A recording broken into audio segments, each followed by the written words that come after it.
Perhaps, ironically, we can learn from our fusions with animals and machines how not to be man, the embodiment of Western logos.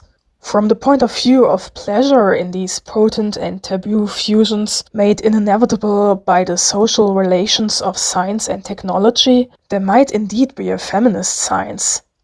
Donna Haraway, A Cyborg Manifesto. Along with a friend who's just as fascinated by science fiction as I am, I went to a museum in Brühl, which is this small city.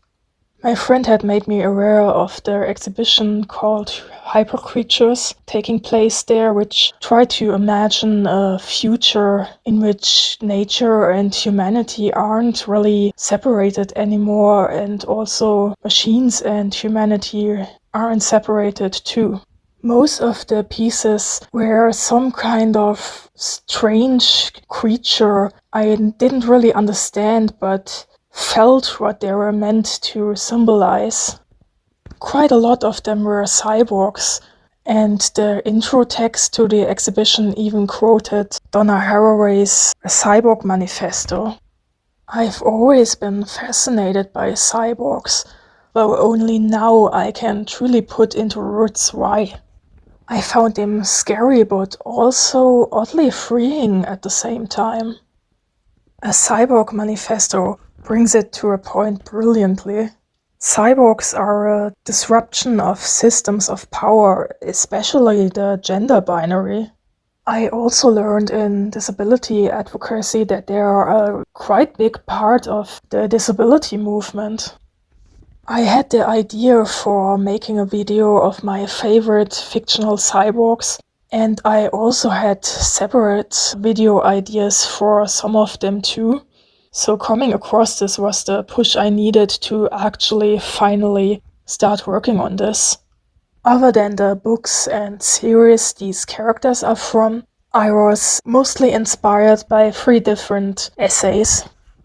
A Cyborg Manifesto by Donna Haraway from 1985, which I already mentioned, which mostly goes into the topic from a feminist, gender and queer perspective. I will put the link to it in the description. Then a video essay called Robots as Trans Allegory by Geordi, which is from 2024. They describe robots in this, but the overlap in the allegory and tropes is big enough that it still works for cyborgs too. Third is a Tumblr post by Cyborg about amputees in cyberpunk and how sadly quite often their protheses or cybernetics are described as being dehumanizing instead of using it as a criticism for capitalism, which, according to them, in a large part stems from not enough actually disabled people being in the genre, along with the general cultural ableism. The definition of a cyborg is a living organism, mostly human, with integrated technology to restore or enhance their function. This is why a Cyborg Manifesto describes cyborgs as being liminal beings, aka being 2 things at the same time and so also being nothing at the same time. For example, they're human, but they're also machine. It is an essay about the length of a novella, relatively complicated and abstractly written, and so difficult to understand, but definitely interesting. So if you can stomach texts like this, I would really recommend giving it a read. It is a feminist, mostly Marxist, analysis of how technology blurs categories and influences people, mostly women. Other than the human-machine binary, it also describes cyborgs shattering the binary between man, as machines are usually associated with man, and women, who are usually associated with nature, as the role of giving birth and caring for children and all that stuff. They also blur public in the form of networks and private in the form of the body. nature and culture, tool and person, mind and matter. They can't really exist in binaries, and so they challenge boundaries, which in my opinion is inherently feminist and inherently queer. This is also visible in the characters I choose for this. 5 out of 8 are canonically disabled, and only 2 out of 8 are canonically queer, but all of them feel queer.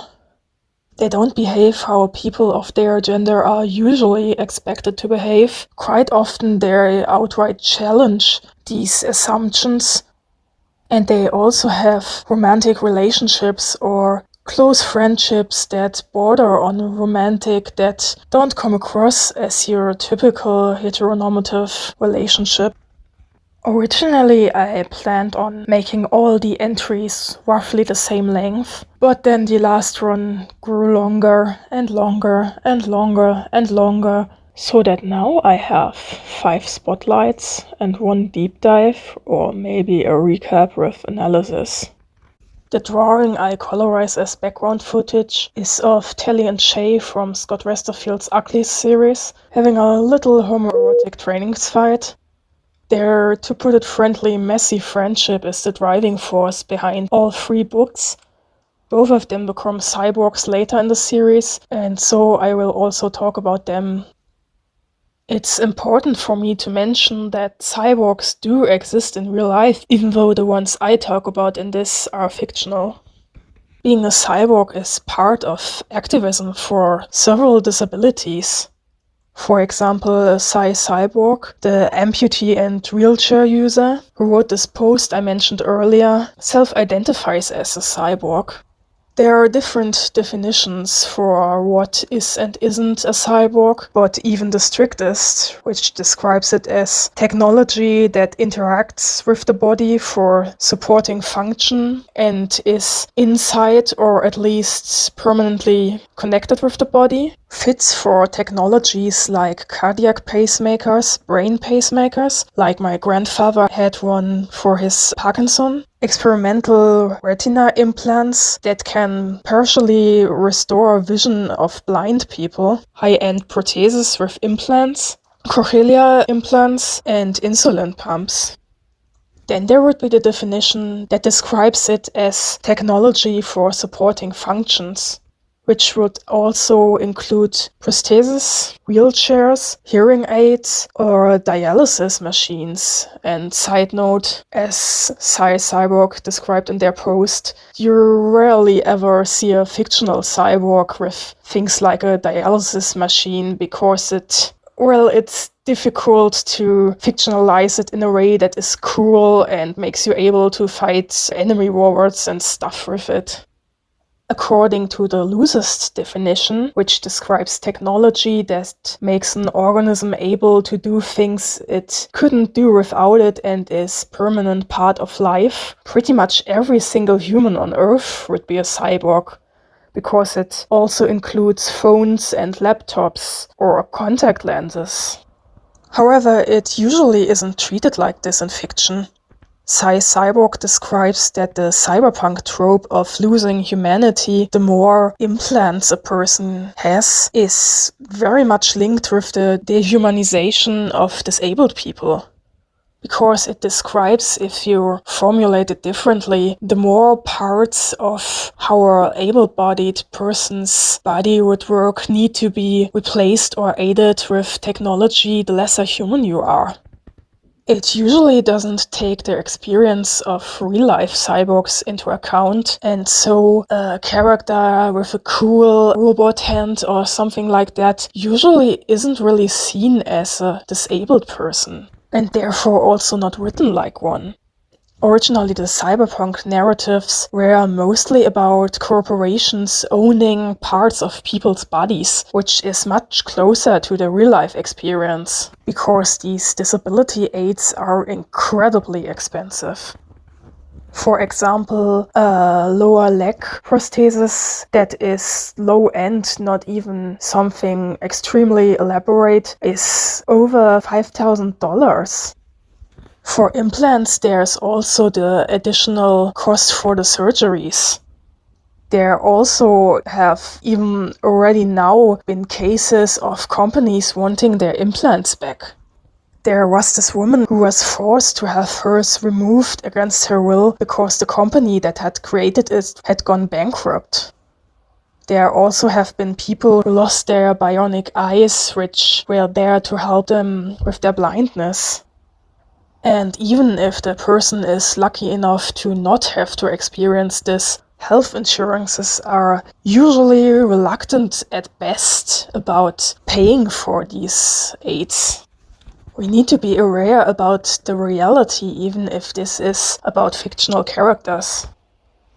Star Trek: The Next Generation from 1987 follows, like most Star Trek series, the crew of a spaceship as they explore space.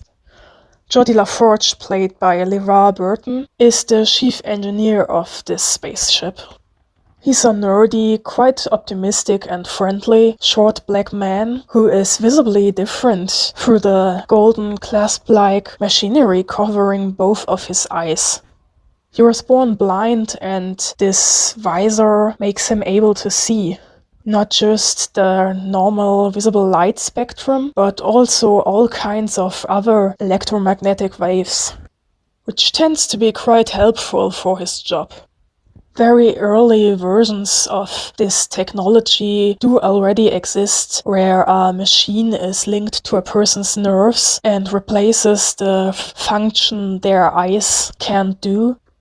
But in real life, this is not even remotely close to what the visor can do. It makes people able to see to a degree, but not even nearly to how a sighted person would be able to see. This means that Geordi's experience is not really similar to real-life blind people's experience, even if, against what most people would think, being blind doesn't always mean the person can't see at all. It could also be that they see very blurry and dark to a degree that it significantly impacts their daily life. It still does have drawbacks for Geordi. The visor is connected to two small implants at his temples, and he takes it off to go to sleep, or if he notices that there is some kind of technical problem with it. However, since these implants are linked to his nerves in a way that wouldn't be necessary for a sighted person, they do tend to cause him headaches. Since he already has these implants as direct connections to his brain, he's also kind of prone to have this hijacked by aliens to brainwash him or hurt him in some other way. He treats being blind as a completely natural part of his identity. Whenever the Enterprise crew meets aliens that have some kind of eugenic ideology, he will stand up against them.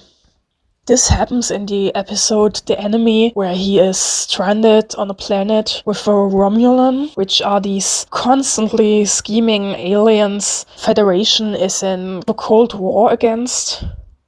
He and the Romulan are forced to work together, and during that, the Romulan explains that someone like Geordi would have just been killed as a child in his society. Understandably, Geordi is quite insulted and horrified about this. It happens again in the Masterpiece Society, on a colony where everybody is genetically chosen for a specific task, and where Geordi ends up debating with one of them about the right to exist for people like him. In both of these episodes, Geordi is able to prove his worth because the visor ends up being an important part of the solution to the problems of this episode. In The Enemy, he is able to modify it along with his tricorder, so this small handheld scan instrument, to find a pattern of particles that wouldn't be visible in the visible spectrum of light. In the Masterpiece Society, he discovers a weakness in the wall surrounding the colony that also isn't visible for a sighted person, but is visible in the kind of waves the visor is able to perceive. I'm always a bit torn about these kinds of narratives that want to show that disabled people deserve to exist because their disability makes them able to do things that able people can't do. There definitely are some disabilities that have things like this. For example, there are many autistic people who are way better at going deep into some kind of topic than any neurotypical person could ever do. And there are also quite a lot of experiences that are not necessarily directly linked with the disability a person has, but the disability made them experience and understand things in a way that an able person very likely wouldn't be able to learn. However, most disabled people don't have this one extremely amazing talent that makes up for being a burden, for being disabled. And even if it's for something like autism, the kind of things autistic people are usually better at than neurotypicals are hardly ever anything you can monetize or even just get any respect for. For me as an autistic person, it was always so frustrating to see that I don't have any real talent that can make up for me being worse in everything that actually matters than a neurotypical person. Sure, I'm a lot more creative and I perceive more than neurotypicals would, especially in terms of seeing like small birds and stuff, but this is not anything I can make money with or fit into communities or truly be heard. Most of the time, however, the visor is just part of Geordi as he is doing some completely unrelated engineering stuff. Because of this, back then he definitely was amazing representation. For today's standards, not really as much because of how little his experience is like the experience of real-life blind people. But I don't really think it's fair to judge a nearly 40-year-old show by today's standards. He also is somewhat socially awkward, though not nearly as much as his best friend Data, who accidentally became an icon for the autistic community. But he is unusually empathic and friendly with outsiders, like Data or the Romulan Bohra or the freed Borg drone Hugh, and usually the first person to befriend them.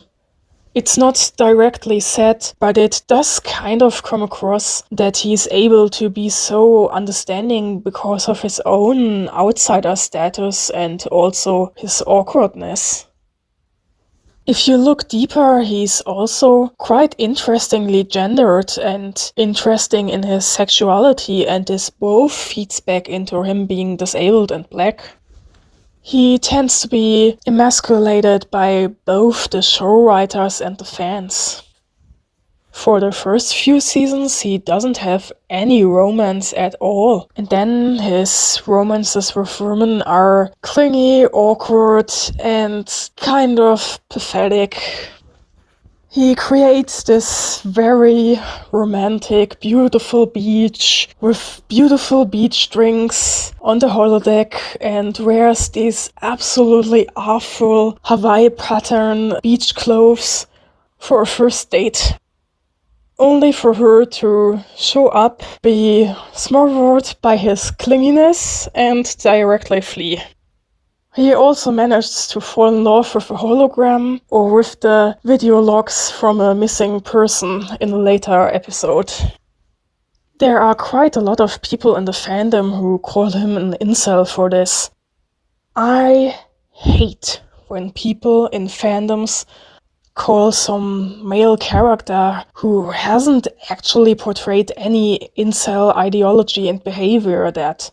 Sure, it's not as bad as for another disabled, or in this case, disabled coded character who doesn't quite manage to fulfill all the standards for masculinity, but I still can't help to think that this comes from this turf ideology, every man is an evil predator, and also because Geordi is black and disabled, and so seeing his sexuality, especially with women, is kind of subconsciously disgusting for many people. LeVar Burton also noticed this pattern in how the writers treated Geordi's sexuality and stood up for the character getting romance arcs. Thanks to him in Star Trek Picard, which takes place several decades after The Next Generation, Geordi does have his happy romantic end in that he has a wife and daughters. Then there is his close friendship with Data. I see myself and my nerdy friendships, but even more the romances I had with other disabled people who were also nerds. So much in them. I love how often they try to help each other with some kind of social problem, and they are both clearly not really skilled enough in this to truly find solutions for this. And I also love to see them become excited about some kind of engineering thing. They tend to stand quite close beside each other and also don't have the kind of hesitations to touch each other that are usually there in male friendships. There are several moments where hadn't I known how old this series is, would have expected them to kiss in the next second. Because of this, Data/Geordi, or LaForge, is a quite popular ship in the fandom. And I definitely understand why, and I very much shipped him too. In fact, this was pretty much my first queer ship, and back then I felt kind of bad about this, because is it allowed to think that two men kiss each other? I even read that Geordi was originally intended to be queer as well, but then the network intervened. But I couldn't find out if this is actually true or just something someone on Tumblr made up. It would definitely explain a lot, though. I find it really interesting how all of his identities or perceived identities kind of influence each other. Like how him being disabled and black feeds into how we perceive his gender identity or his sexuality. Linh Cinder is the main character in the first book of Marissa Meyer's Lunar Chronicles, and then an important point of view character in the other books. She is a talented mechanic living in New Peking in 4000, and she is constantly mistreated by her abusive stepmother and even random strangers because she's a cyborg. The plot starts to kick in as out of nowhere, Prince Kai of the Asian countries asks her to fix his android, which apparently has some kind of important information stored. This whole series is basically the missing link between YA dystopia and the fairy tale retelling trend that came after this. In that, in this, it tells the story of Cinderella, but she is a cyborg in a dystopian future. Like Geordi, she is canonically disabled, and while she isn't canonically queer, this is quite interestingly intertwined with how she is gendered. She's an amputee with her left hand and half of her left lower arm, and her left leg below mid of her thigh are prostheses. She also has a lot of implants in her spine, her heart, and her eyes. Apparently she needs them because of some horrific burn as she was 11, but she can't remember this or anything before this. As we first meet her, she is saving up for replacing her foot prosthesis. She got it as she was 11, and since she grew since then, it now doesn't fit her anymore. This is a problem many real-life amputees share. As I said, real-life protheses are very expensive. If they need to be replaced because they had worn down, the person had lost or gained a lot of weight, or simply grew up, they usually have to go into a fight with their health insurance, if they have health insurance at all. An unfitting prosthesis is not just something you can shrug off. It can lead to sores, an uneven or one-sided posture, because the body tries to compensate with other muscles, which then long-term ends up damaging joints, making muscles cramp, and creates pain in the whole body from that. It can even lead to permanent damage, which is why there are extra specialists to build prostheses, because getting something wrong can lead to so many problems. And it's a quite difficult craft. Sadly, the dehumanization Cinder faces and being called gross and not really human are also things people experience in real life, especially visibly physically disabled people. Earth in this time also faces a pandemic of an illness similar to the Black Plague called lithomorphosis. And this is the reason I will probably not be able to reread this series after the corona pandemic. Cinder tries to fix the android, but then her stepsister gets infected with lithomorphosis, and her stepmother, blaming Cinder for that, signs Cinder up for research in how to stop the plague. It is explicitly stated that this research program deliberately searches for cyborgs to experiment on and usually kill. Back then, as I read this was just horrifying, but now, after the pandemic and also in Germany, proposing to make a list of all mentally ill people to prevent crime, this is something I definitely can't stomach reading again. Because doctors experimenting on disabled people without their consent is nothing new at all. The most well-known is probably Aktion T4 of the Nazis, in which they used disabled people in institutions to find out how to kill the most people the most efficiently for the Holocaust. But make no mistake, the Nazis weren't the only people doing this. There were a lot of forced sterilizations in the USA, Canada, and other countries. Mostly around 1900. There were multiple human experiments in the USA from the 40s to 60s. For example, in the 40s, a federally founded exposure of a mental hospital in Middleton and Norwich to hepatitis. In the 60s, there was a case of cancer cells being injected in debilitated patients in a New York hospital.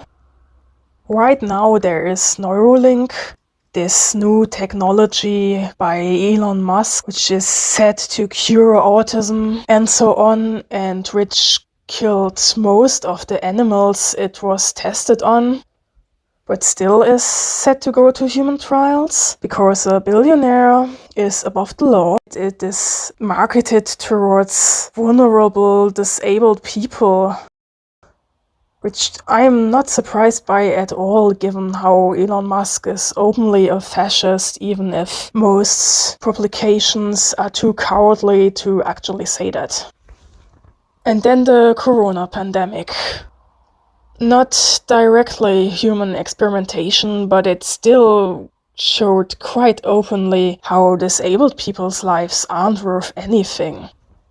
And yeah, triage and the poor doctors having to make hard choices, and a disabled patient has lesser chance of surviving it than an abled patient. But it still doesn't really feel great to know that my life isn't worth as much as another person's life just because I'm disabled.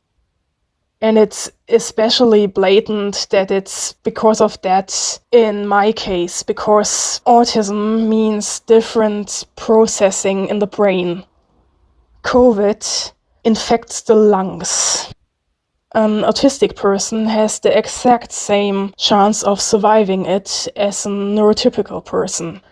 So saying that if they have to choose between me and the neurotypical, that they have to choose the neurotypical, this is not because of any practical reasons. This is because I'm autistic, and because of that, my life isn't worth anything. I can't even really put into words how horrific it was to have to see this so openly. And then being attacked for being selfish, for wanting my life to be worth something. But back to Cinder. She is not treated as your typical female character in the narrative. She's pragmatic and rational. She is very good with technology. She isn't the warmest person in terms of character. But what I found the most interesting is how her being a cyborg / her being disabled made people treat her as not really a woman. And this is something I experienced too. My mannerisms, but even more if people directly find out that I'm autistic, makes them see me as not being a true woman. Maybe because I'm not desirable because of that, or because I don't fit some kind of typical woman behavior. And just like Cinder, I ended up thinking this about myself too. She's described to always run around in her kind of oil-stained mechanic clothes and not even try to fit into the usual idea of a woman because she feels like she can't really fulfill this anyway. This is especially visible with the ball at the end of the book. It also does have a vibe of this idea of being unnatural, in her case because she's a cyborg, being a bad thing that is also quite often used against trans people, like Goldie described. And how disruptive she is because she's a cyborg is driven home by one of her implants making her immune to the telepathic powers of the hostile people living on the moon, who during the time of this story are very close to declaring war on Earth. Her whole existence is disruptive and not neatly fitting into one or the other category, just as a Cyborg manifesto describes the cyborg. Next is the cyborg super soldier Herd from Scott Westerfeld's The Rise and Empire, which came out in 2003. I pronounce her name as Herd, despite it being written H_RD, and the underscore being in her language pronounced as an E with a click sound at the same time, a bit like in, for example, the Xhosa language. And I tried to pronounce it right, but my Western European tongue just doesn't manage, so I pronounce it the way the Empire faction from the book would have pronounced it. She's the first canonically queer and not disabled character on this list, but her eventual girlfriend is disabled. The book has a really unique and fascinating world building through this being, with the exception of the telepathy of one of the characters, hard science fiction, and so they don't even have faster than light travel. And the space battles are not just two spaceships shooting at each other in a straight line like in Star Trek, but involve a lot of physics and other complicated calculations. It's a space opera following the war between the title-giving Empire and the Rigs. And it's not just a bit difficult to read because of how scientific and complicated the world building is, but also because it has like 15 different point of view characters. The Empire controls around 80 planets, and most of their culture is centered around the Emperor finding a way to resurrect everyone who has made some important contribution to the Empire. which means mostly soldiers, but occasionally also scientists or artists. They do have a Senate too, and while they still have gender and they also have different gender roles on different planets, it doesn't really seem to matter anymore. It doesn't really seem to mean that a person has to have a specific life trajectory or a specific job or anything like that just because of their gender. Then there's the Rigs. They're not so much an empire as they are a religion centered around so-called compound minds, which are these personifications of the internet of an entire planet. Their religion asks of them to sow these compound minds on other planets while also worshipping them as their gods. And they also start out as being completely organic, but then over the span of their lives enhance themselves with more and more machine parts until nothing organic is left and they are part of their planet's infrastructure. The Rigs are also exclusively women, which in the book is justified as them having discarded the useless gender, which is one of the very few instances where it's actually visible that Scott Westerfield is, as far as I know, a cishet man. It's also not clear if this means that all of the Rigs have 2 X chromosomes, if they have the exact same genetics as humanity has today, but just no social concept of the gender of being a man, or if they have completely alien concepts of gender that are so alien that their empire people don't really understand them and just closely approximate them to being women. Regardless, they are not treated like an all-woman species is usually treated. They're not emotional, seductive, feminine, or weak. They're terrifying fighters, they're logical and utilitarian, and they are also described as having pretty much always either very short hair or completely shorn of hair. Heard is one of the commandos they sent after the sister of the Emperor.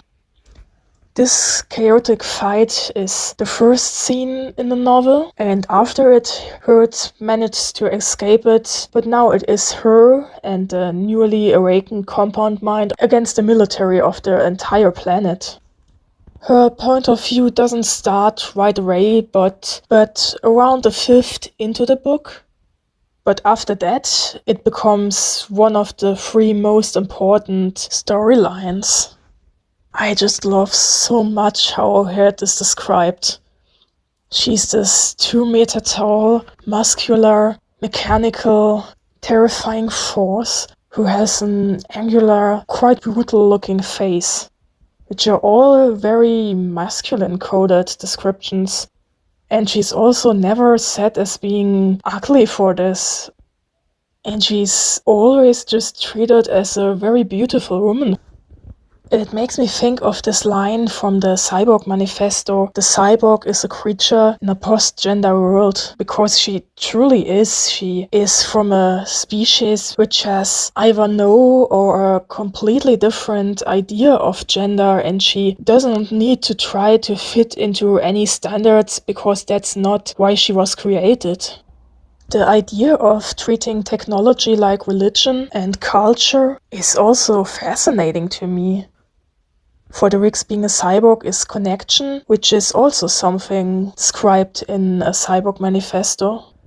The Rigs are a very collective culture, and as Heard, for the very first time in her life, finds herself completely alone, it's hard to deal with for her. She sees herself as a part of a whole, which is one reason why the thought of being killed on the mission initially doesn't really scare her. Then she meets Rana Hata. Rana is a militia worker for the Empire, and initially Heard just wants to steal her identity. In their first interaction, Heard pretends to be a superior officer to get Rana to follow her.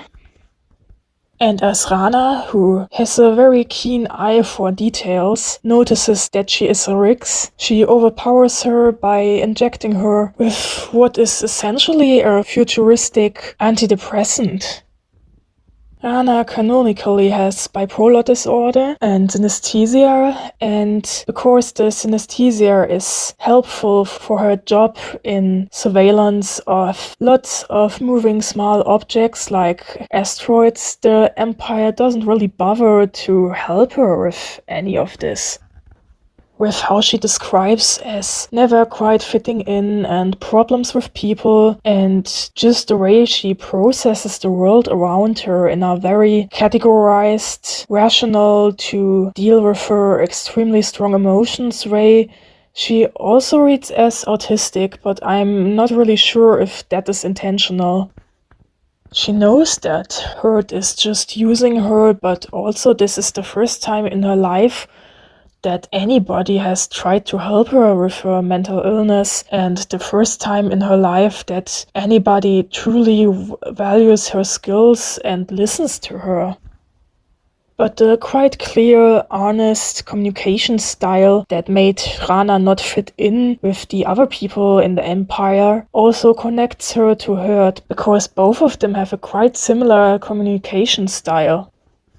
This reminds me at this theory that autistic people aren't actually that socially deficient. We just have a different communication style and different way of processing to neurotypicals. So if an autistic person tries to communicate with a neurotypical, it's quite more likely that they will misunderstand each other because the way they think is so different. But when two neurotypicals interact or two autistic people, this gap in communication is gone. I think there have even been studies about this, and I could totally see this.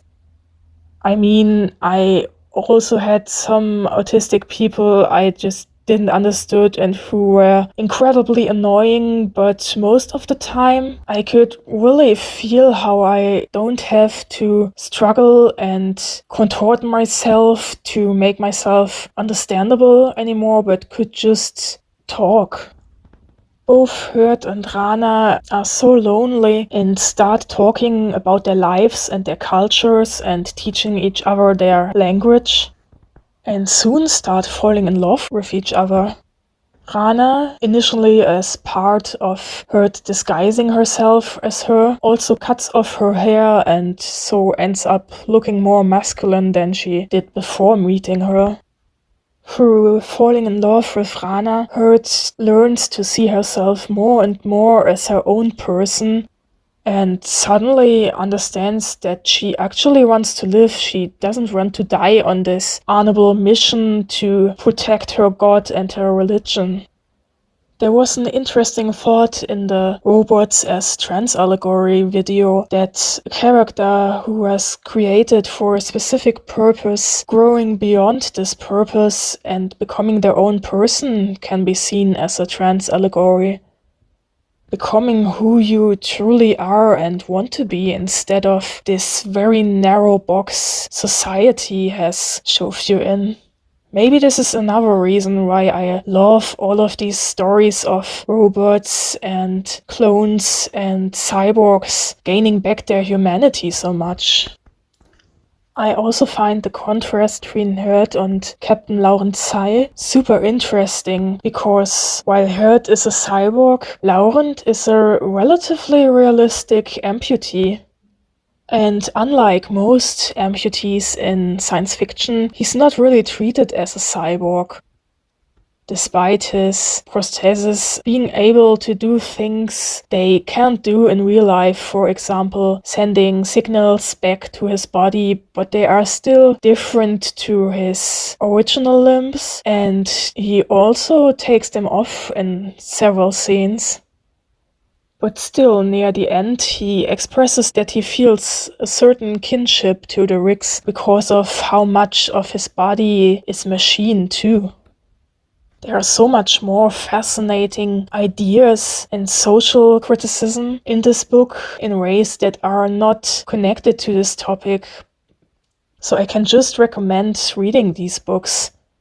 It's absolutely impressive how progressive they are for this time. I already have a few other videos about Hordak, voiced by Keston John from She-Ra and the Princesses of Power, so I will not go as deep into this character as I could. He's the leader of the evil horde, and at the beginning looks like he would be the main antagonist of the series. Also, I will have to spoiler the entire series because it's hard to talk about Hordak without spoilering anything. He is this very tall, muscular-looking, bat-like alien with a deep, silky voice, who also wears makeup and a dress. It's not quite as visible as it would with a more human-looking character, but once you have seen it, it's hard to not notice that. Especially in the first 2 seasons, where the viewer doesn't yet know who he truly is. He pretends to be strong and aggressive all the time, trying to intimidate his troops. But the longer the series goes on, the more it becomes apparent that he does this for his own safety and because he tries to follow an unreachable ideal. He tries very hard to be masculine and doesn't quite manages. Then, in the 3rd season, as his fellow mad scientist Entrapta finally is fed up with his pretending, Hordak confesses that he was cloned as part of a clone army and abandoned for being disabled, and so not being able to fulfill his duty as a soldier anymore.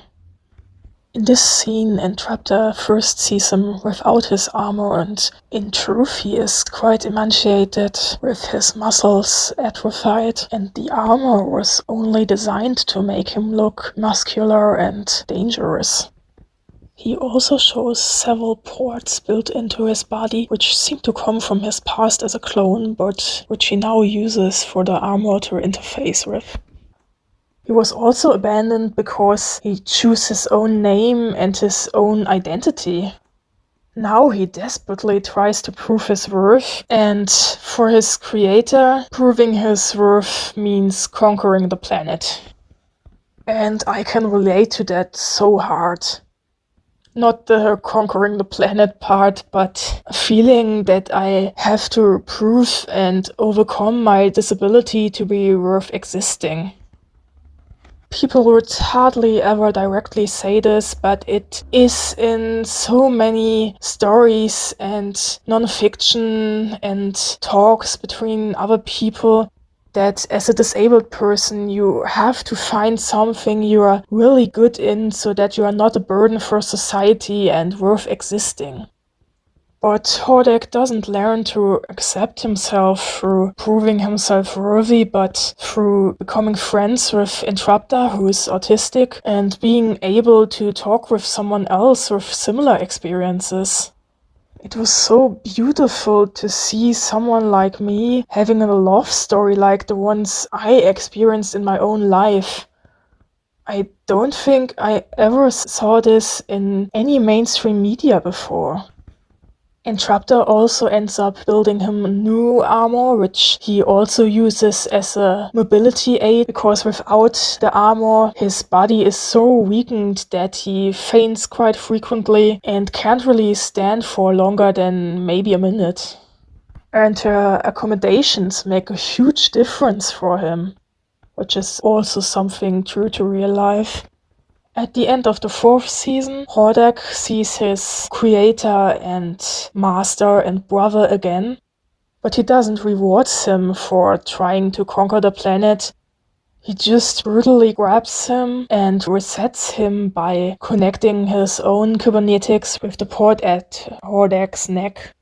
It is such a disturbing scene how Hordak doesn't even try to fight back, but just shakes in terror.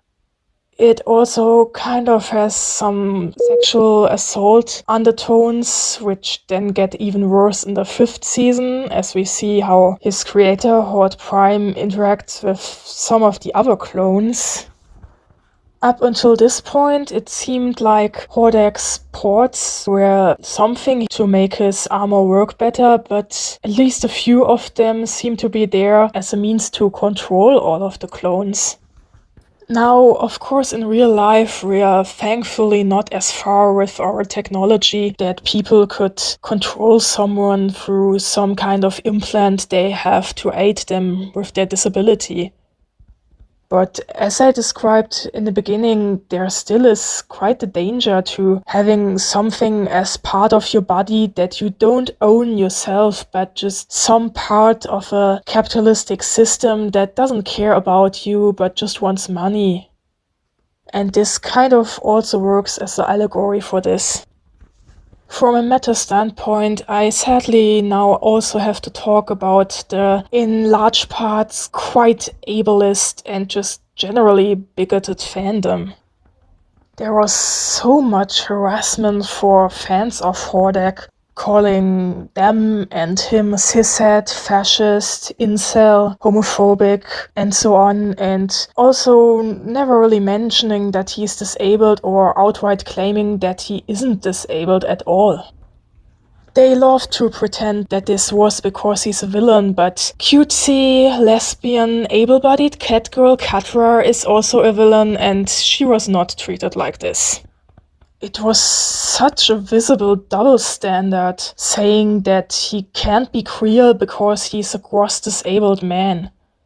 And sadly, that is not just something that is said about a fictional character. For me, as an autistic, mentally ill, bisexual woman, I can feel so clearly just how many people in the queer community are disgusted by someone like me being here.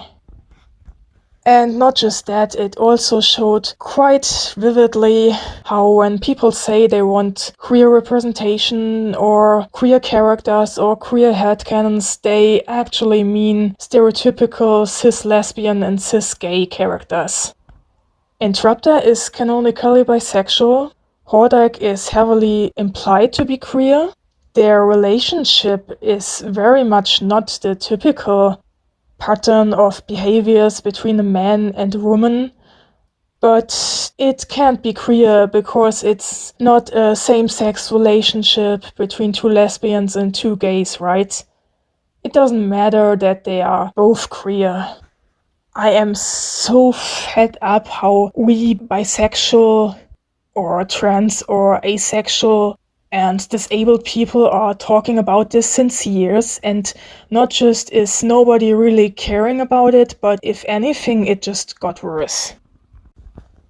It is so cruel to see this relationship of these two brilliant scientists who were abandoned by their society and more or less forced to become villains, and who found each other and learned to accept themselves through each other, and then claim it's about a disgusting cishet old man who's a pedophile about a young woman who has the mind of a child.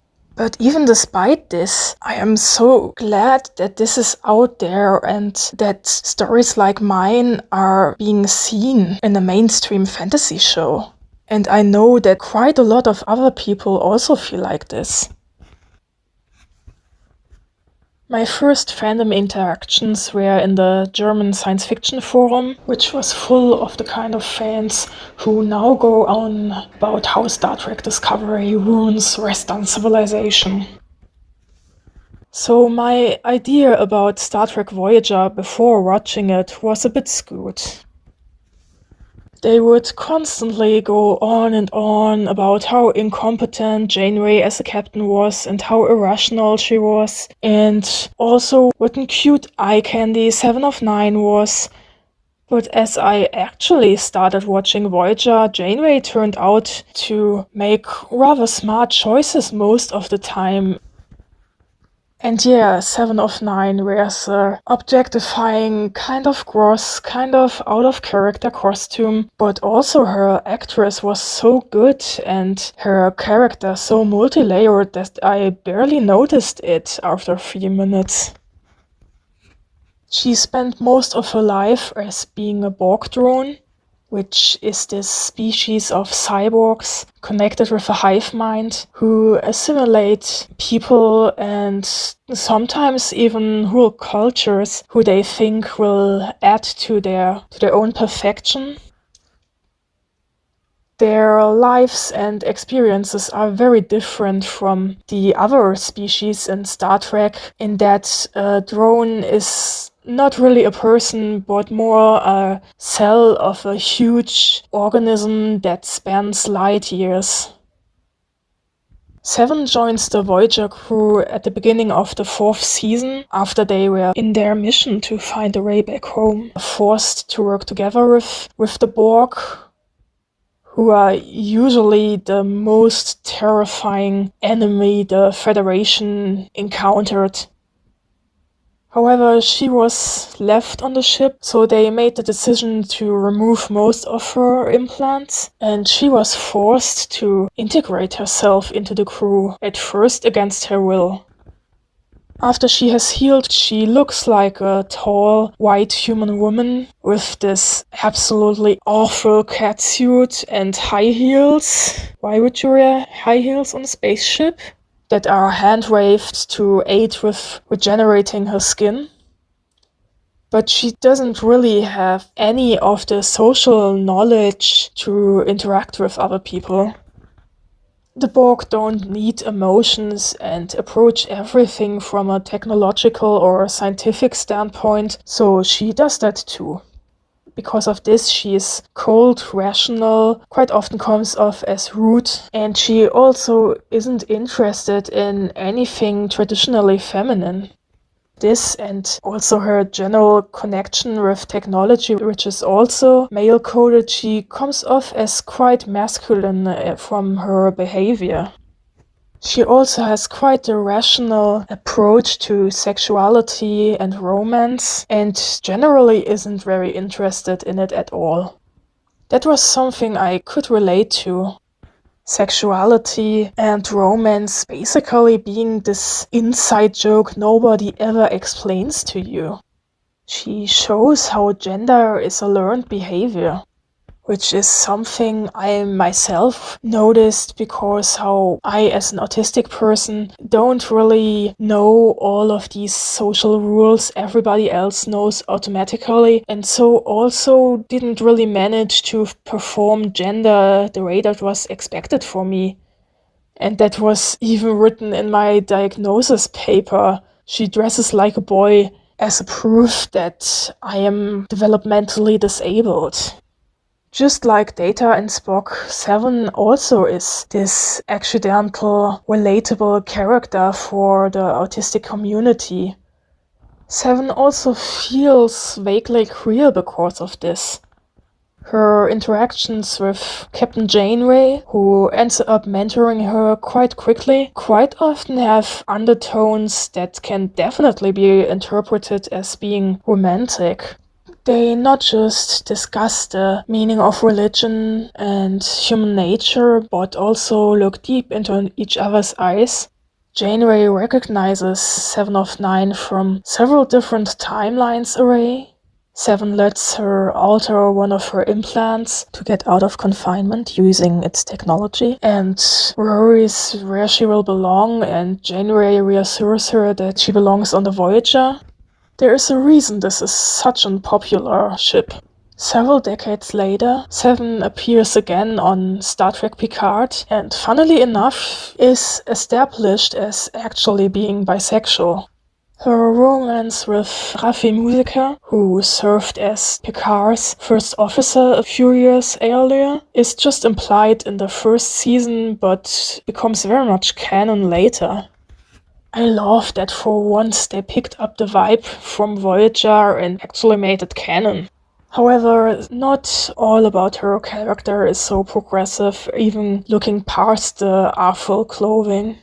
The Borg, their merging of male-seen technology and female-seen organisms and general otherness, are treated as something she has to learn away from to become a normal person. Like with real-life cyborgs or really just anybody who looks visibly disabled, her implants are treated as a part of otherness and showing her trauma instead of just being part of her body. The Borg could also be seen as a corruption of the radical connection described in a Cyborg manifesto. The more in-depth video, Star Trek and Female Cyborgs 7 of 9 by the sci-fi feminist, also brought up that this objectifying catsuit and the high heels can also be seen as an attempt to neuter how much she otherwise subverts binaries. Interestingly, this video also uses a Cyborg manifesto as framework, and I can only recommend watching it and will also link it below. The next 3 characters belong to the single coolest cyborg super soldier design I ever saw. They have all the standard traits like super speed, super strength, being able to heal much faster than a normal person, infrared sight, and just lots of smaller implants. But most of all, their regime uses their extremely advanced plastic surgery technologies to make them look intimidating. They are basically weaponized Uncanny Valley. The characters are the protagonist Telly Youngblood, the deuteragonist, so basically a second protagonist who doesn't have her own point of view, Shay, who is her volatile best friend, and the antagonist, Dr. Cable, all from Scott Westerfeld's Uglies series, which are these books that came out between 2005 and 2007.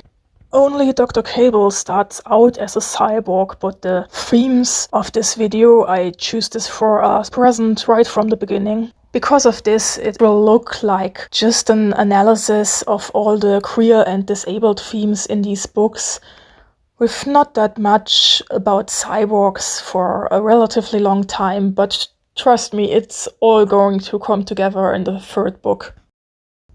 After several failed attempts, it also finally got a movie adaptation in 2024, and all of the actors completely nailed the characters, but they also didn't quite manage to bring the depth across, so I will mostly focus on the books and only mention the movie if there is something different from the books it does in an interesting way. I also thought about including The Scorpion Rules by Erin Bow, which is another amazing YA dystopia with transhumanism themes that, unlike Uglies, also actually managed to make the main character and her best friend canonically bisexual. However, I still haven't finished the 2nd book, so I thought I wasn't quite up for the task. The books take place in this seemingly perfect post-scarcity society. Telly awaits the plastic surgery at age 16 that will make her finally fit in and start her carefree life. However, as Shay, who is openly critical of the system, disappears, she's blackmailed to find her. The very first thing we learn about Telly is that she's lonely. Everybody in her year has an earlier birthday than her and so already changed over to the other side of the river, including her best friend Paris. So she's stuck in her dorm completely alone. She despises her body and how she looks, just as her society told her, but it feels deeper than this. She doesn't think she is worthy to belong in her current state, and she has been taught that the surgery will change that. The second thing we learn is that she's a trickster. She deeply understands all the complicated technology the dorm and the AAE use to keep her and the others safe. And she has a talent for noticing gaps in these systems and exploiting that for her own goals. She knows that her room is programmed to talk with her, but also not really intelligent enough to notice when she's lying, so she says goodnight to it. She knows that the room surveils her by seeing the warmth of her body, so she puts a heater under her blanket and climbs out of the window. She knows that the city knows where a citizen is over their interface ring, and that their interface ring also shows the exact age of the person wearing it, so she leaves hers in her room And instead of going over the bridge, where she would have been recognized from her interface ring, she climbs along underneath it to the other side of the river. She manages to meet Paris, but after that, their entire plan dissolves into chaos. She starts a fire alarm and jumps off the building with a bungee jacket that is actually meant to be used on an actual fire, which then causes firefighters and wardens to swarm into the city, and Telly not quite knowing how to get out of this without being seen. This is where she meets Shay, who also snuck to the other riverside, but unlike Telly is able to fly a hoverboard and knows how to manipulate the brain of the hoverboard to not tell the authorities that she is somewhere where she shouldn't be. They are immediately fascinated by each other. They teach each other all their tricks, and Shay teaches Telly how to hoverboard. Turns out they also have the same birthday, which means they won't be left alone again. Shay takes Telly's mischievousness further. Once Telly is good enough on a hoverboard for this, they first visit the river, which is the only way to get out of the city on a hoverboard because all this hover technology needs the metal grid under the city to fly, but the river has enough minerals with metallic components that it can also fly. After that, she even takes her to the ruins of an old city by a civilization they call the Rusties, which are relatively obviously our civilization. Shay also wants to introduce someone named David to Telly, who apparently is from outside the cities, but he never shows up, and Telly believes that he doesn't actually exist, but is just a campfire story. Shay also begins to be more and more openly critical of the system, which Telly is horrified of. She tries to discuss Shay out of it, but she just changes the subject and they do something else. Shay wants to design herself a face that is outside the parameters the morphologic committee, not to mention their own city, which has a bit of a reputation of being a hardliner, would allow. And doesn't listen to Telly reasoning that differences like this would make disadvantages between people possible again. And then later, as it gets more and more radical, Shay actually begins to get angry over this, which Telly can't really deal that well with.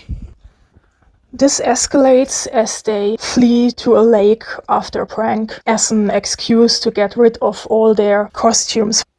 Telly jokes about how the costume made Shay's face look, to which Shay caresses her face and tells her that her eyes are beautiful and that her entire profile is beautiful.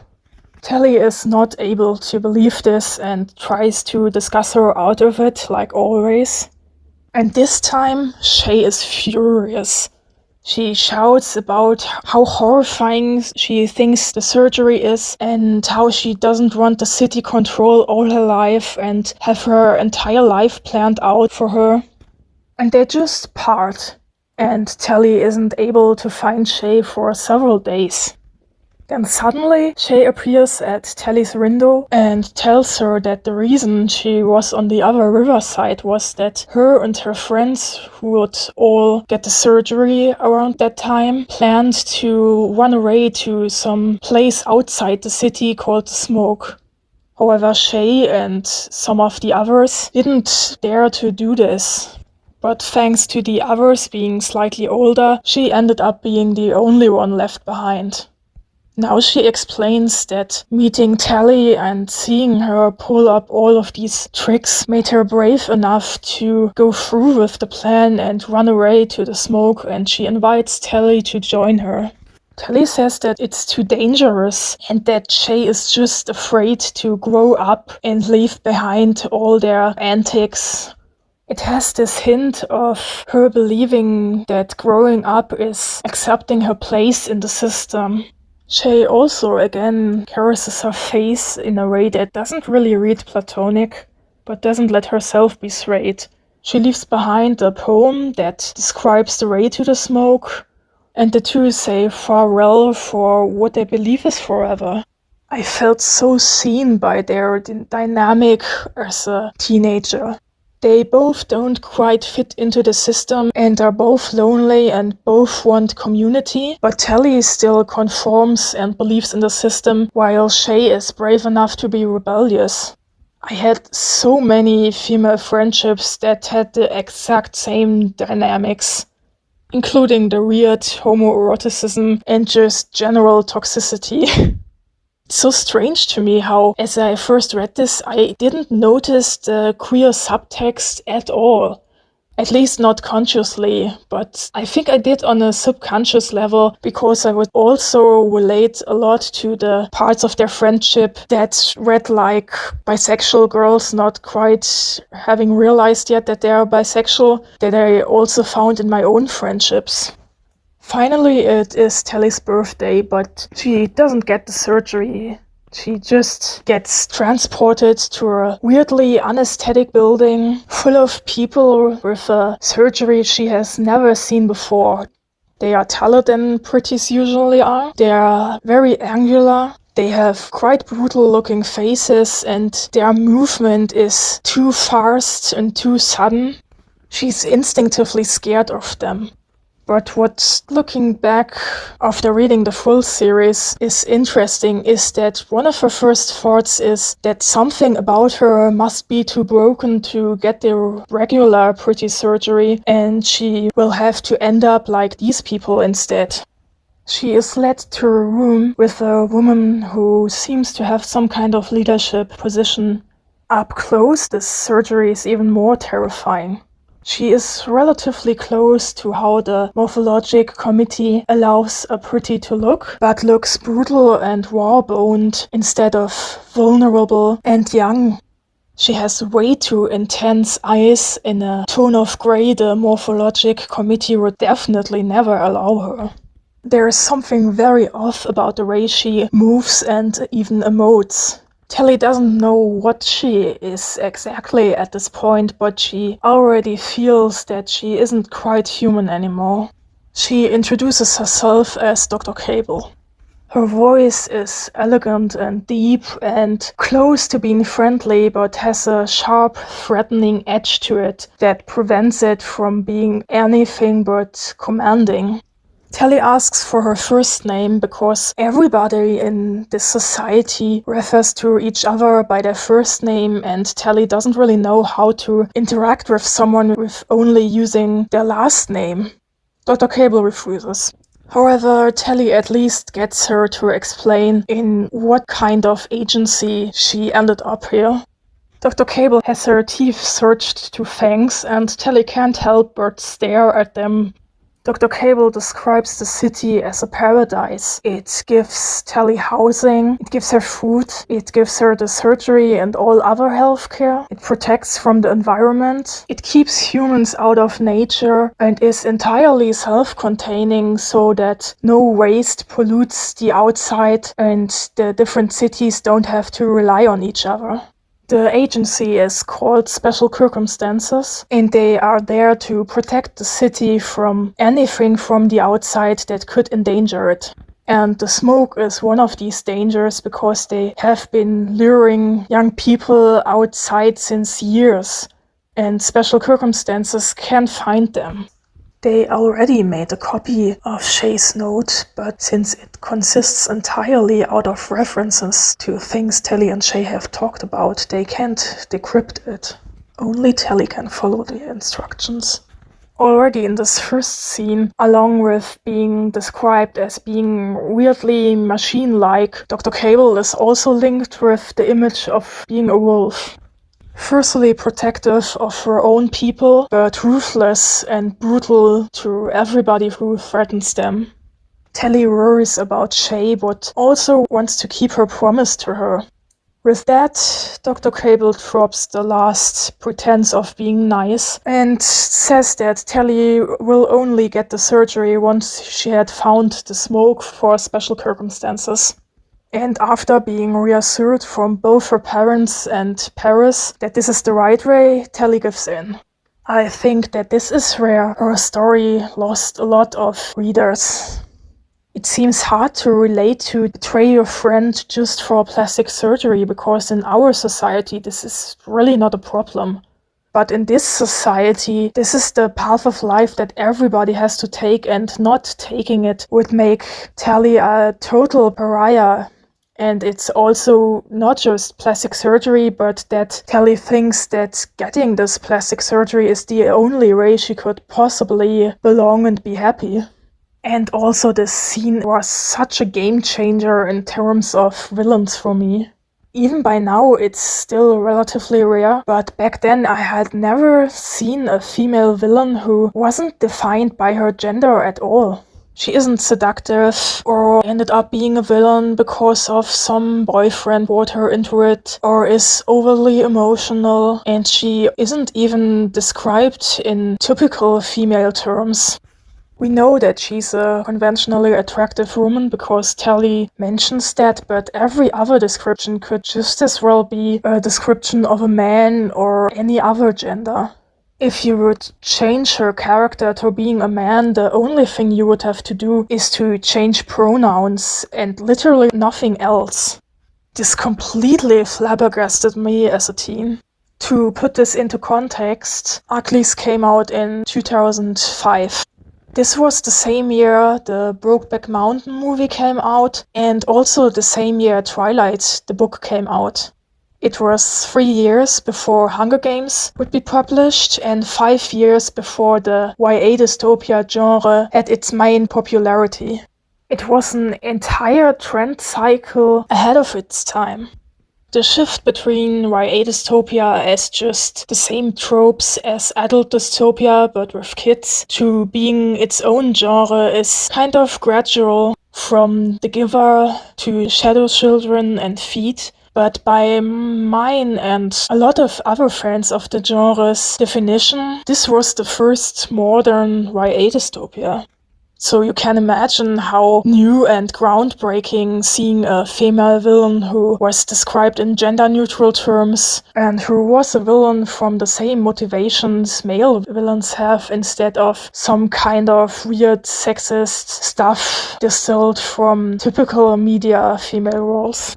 I don't think I ever saw a female villain who saw herself as a weapon and basically willingly dehumanized herself in any other media outside of some kind of weird sexualized fetishy stuff that doesn't really count for me. This is probably also where her vaguely queer vibes come from. We never see anything about her private life or her sexuality, and still in every single shippy fic containing her, she is shipped with a woman. And it's also visible in how a large part of the fandom fan-casted her in the almost 20 years up to the adaptation. For other characters, there were just widely accepted headcanons about their ethnicity, for example that Tally is black or Shay's a Latina, but for Dr. Cable, most people seem to agree that she would have to be played by Tilda Swinton.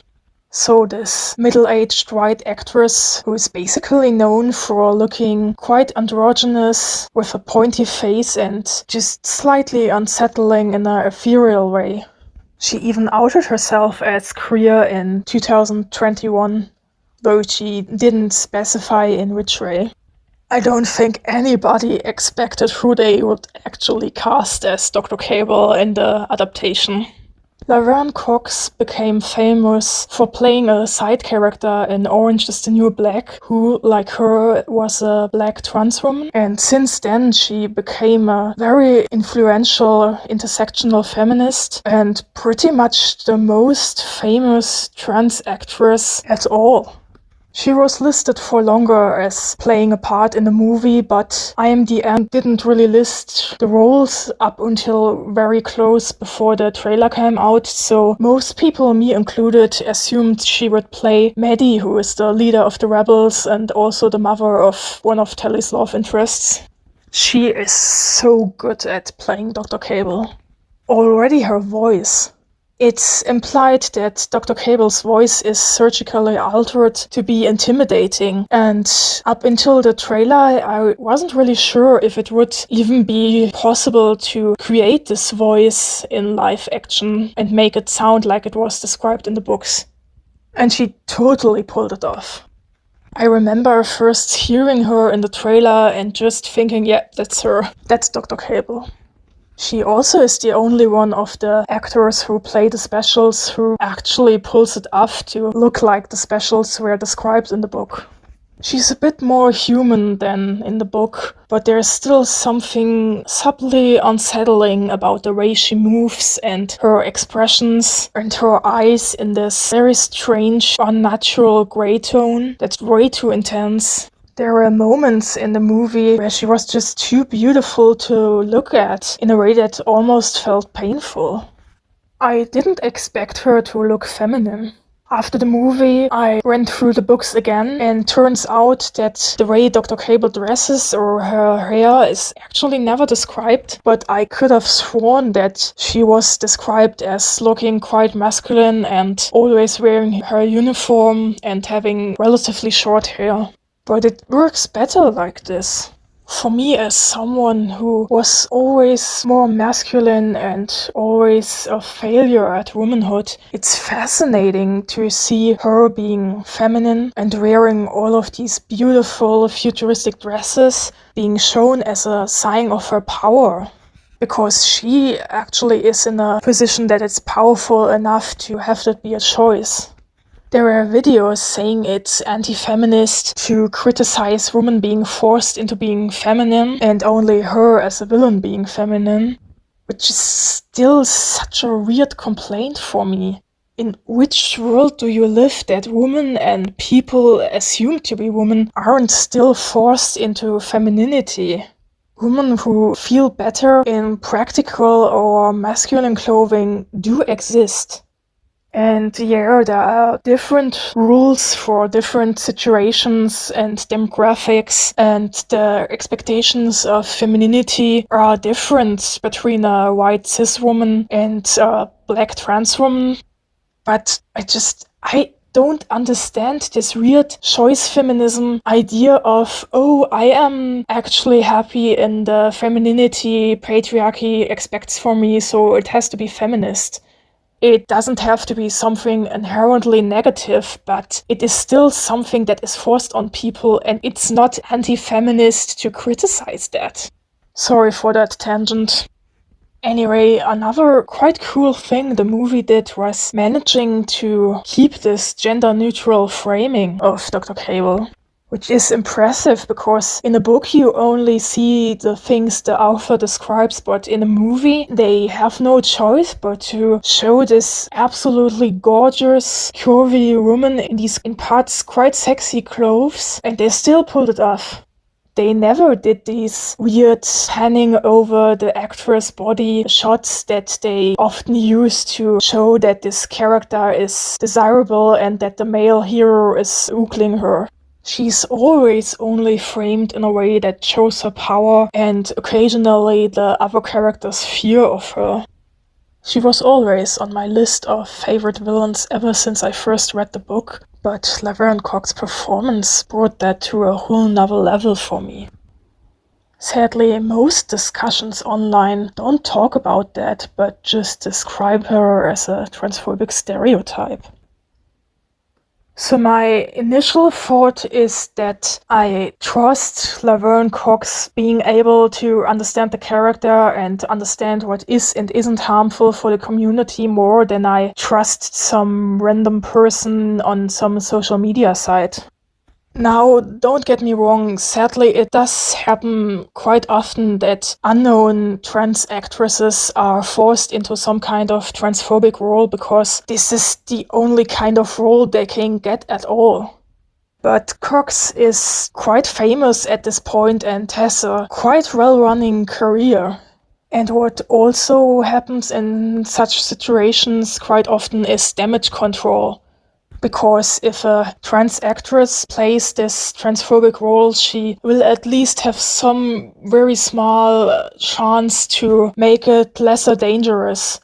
Which I also don't think applies here, because from what I heard, Cox was casted as Dr. Cable specifically to highlight the hypocrisy of this regime, to claim that prejudice doesn't exist anymore, but only if you play into the system.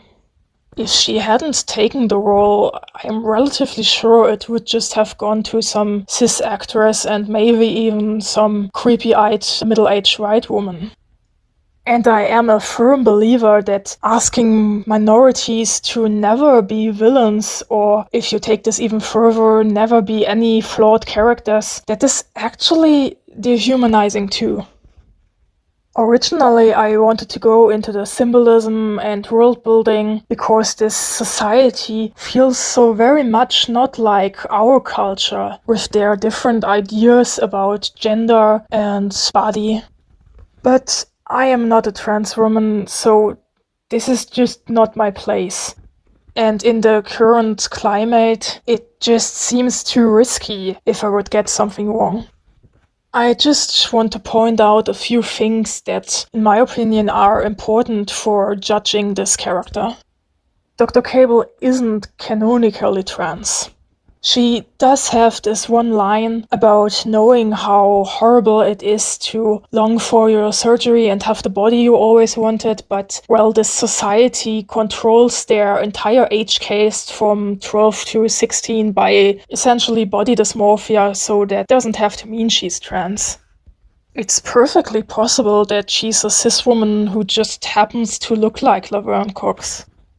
And for the unlikely case that someone listening to this wants to tell me something about some arbitrary future that isn't possible for cis women to have, please go outside and look at real people. Also, in-universe, thanks to the watcher basically don't knowing anything about Dr. Cable's past and private life, in the book we don't even know her first name, in-universe it wouldn't really make a difference if she's trans or cis. There's nothing about her behavior and character and motivations that would change. And I know that this doesn't really matter because, well, the perception of the viewer changes. But it still seems necessary to acknowledge that. I even saw someone say that the movie only exists as transphobic propaganda, which is just so gross, not just towards Cox, but also towards Scott Westerfield. He's a queer ally since at least 2003, and while I'm not sure at which point he started also being trans ally, I follow him on Twitter since, well, I would say probably 8 years or something like that, and in this entire time he's constantly spreading leftist political stuff and defending trans people and defending other minorities. He even got into fights with some high-ranking transphobes a few times. This just shows such a complete disregard for the genre to not just do this small basic research before claiming such things, but, well, it's YA dystopia, it's just love triangles and shallow cringe girl science fiction, right? Dr. Cable is also far from the only vaguely trans, or as Tumblr would say it, very gender character in Uglies series. She isn't even the only special. Uglies series sadly doesn't have canonically queer characters, but again, it came out in the same year as the Brokeback Mountain movie came out. But the sequel series, Posters, has a prominent trans side character. They start out as just some spoiled kid friend of the protagonist's love interest, but end up becoming a more and more important link to the local rebels over the span of the books. Apparently, the most progressive thing is to take this character with a role that is still rare for a female villain to have, who has some fascinating science fiction concepts, and to take this amazing, difficult performance and reduce it down to transphobic stereotypes because this character is played by a black trans actress. That just doesn't sit right with me. Unfortunately, they didn't lean into the queer subtext between Telly and Shay for the movie.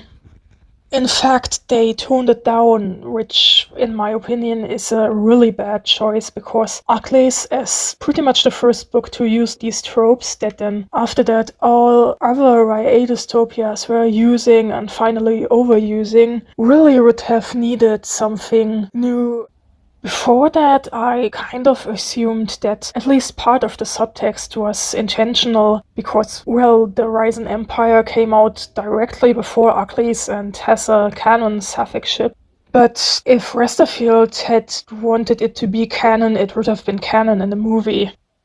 Tally was played by Joey King, which seemed like a really bad choice because Tally in the book is tall and chubby or fat, while Joey King is very short and very petite, but turns out she also was a huge fan of the series and even managed to get Netflix to adapt it, and she gets the character's vibes so right that I barely noticed it. Brianna Yu as Shay, however, was very obviously a very fitting choice, not just with being skinny, androgynous, and kind of pointy like Shay in the book, but also being, even in real life, quite often quite butch dressed. And they do have chemistry. I am not going into them being too pretty and too old to truly get the real depth of the message across, because it's not a problem for the reason these people think. And I also know that there are people who would need these explanations and this deep dive the most would just not listen. So I don't waste my time, especially because this doesn't really have that much to do with the topic of the video anyway. Well, the movie cut out pretty much all of the not really platonic looking face touching and cuddling. There were a few additional moments. As they first meet, they don't just stumble into each other, but Shay heroically sweeps in to save Tally. Tally has absolute hurt eyes as she watches Shay do some tricks on her hoverboard. Tally carries her around on her back, and even a moment where Tally jumps out of her helicopter into a burning field to save Shay. And Shay has short hair in the movie instead of 2 long braids like in the book. I also like the symbolism of Shay right from the beginning, wearing the version of the school uniform with trousers, but Tally mostly wearing a skirt and only starting to wear trousers when she starts her journey of finding herself. It's interesting how Tally, despite her movie version being so much shorter and lighter, still has the same physicality as her book counterpart. She easily hauls herself up the bridge, she carries Shay around, and she has multiple scenes where she tackles someone to the ground. But the most interesting use of the film medium, and something the books genuinely couldn't show, is their expressions. Tally, Shay, David, and all the other Uglies have the whole range of normal human expressions, even those that look unflattering and distort their faces. Tally especially has so many really dorky teen expressions. The pretties and specials don't have that, and it's especially jarring to see that happen with a character we know as an ugly. Other than the beauty standards and the artificialness, it also feels like a neurodiversity allegory. Because doing the right expressions or failing to do so is such a huge part in why neurodivergent people are mistreated. To understand the rest, I have to spoiler all 3 books. I tried to come up with a way to shorten this, but there's just so many small details that feed into this I don't think I would have managed without reducing the meaning. Tally starts her journey equipped with a long-distance hoverboard which can recharge in the sun, a heart-shaped pendant that also functions as a position finder to call special circumstances, and a backpack with a sleeping bag, other things she needs, and, it turns out, exclusively spaghetti bolognese for food. Which is Dr. Cable's fault and the only time we see her as anything but the leader of special circumstances in the first book. The journey through the vast wilderness outside the cities changes her perspective even more than the short trips to the ruins and the river with Shay. She nearly gets burned as rangers set a field of white orchids that double as a metaphor for this society on fire, trying to stop their suffocating spread. But then they also take her up with them in their helicopter. Finally, she meets Shay again and with her David, who is real, and a few other teenagers. Shay directly asks her about the heart-shaped pendant, and an interesting detail is that she uses gender-neutral language for it. But Tally says it's not important. She is creeped out by how they are cutting down trees and eating animals, which reminds her too much at the kind of environmental destruction our civilization did. But there are too many people around her to call special circumstances. After that, she postpones activating the pendant more and more as she gets different tasks to do around the smoke and becomes more and more part of the group. The physical work helps her with the sleep problems, which I'm aware that neurodivergent people are not the only people who can have sleep problems, but it is a common symptom. She also is really happy about her muscles growing after 2 weeks, which is just such a sapphic mood. David is fascinated by Tally managing to make the whole way to the smoke completely alone and also understanding how serious this is. And him and Tally slowly get closer until he finally gifts her his self-made gloves. Shay sees this and goes absolutely ballistic. She is hurt that David cares so much more about Tally because she is in love with him too. But what makes this much lesser a cliché about two girls fighting about a boy is that it comes across as Shay being much more jealous of David than she is of Tally for ending up with David.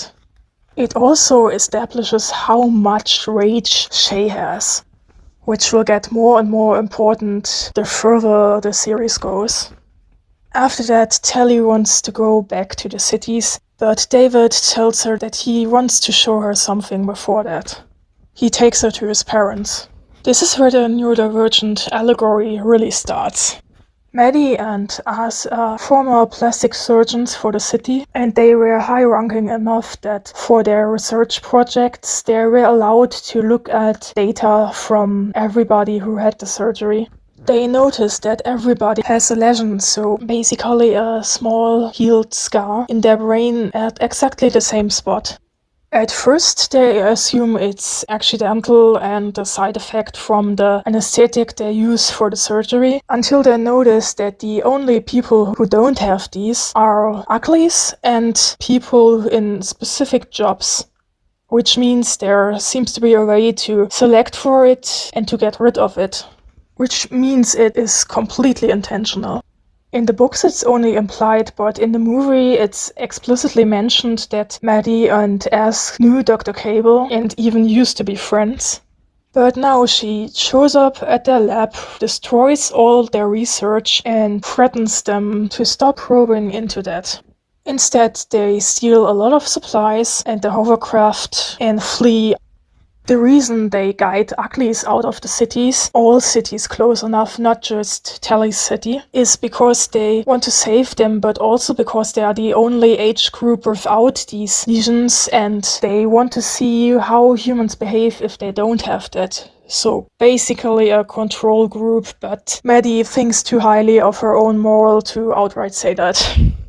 Their theory is that humanity didn't actually stop all wars and prejudice and environmental damage because they progressed, but just because these lesions make people more complacent, happy, peaceful, and ultimately easier to control. What I find so compelling about this world is that it's genuinely very close to a utopia.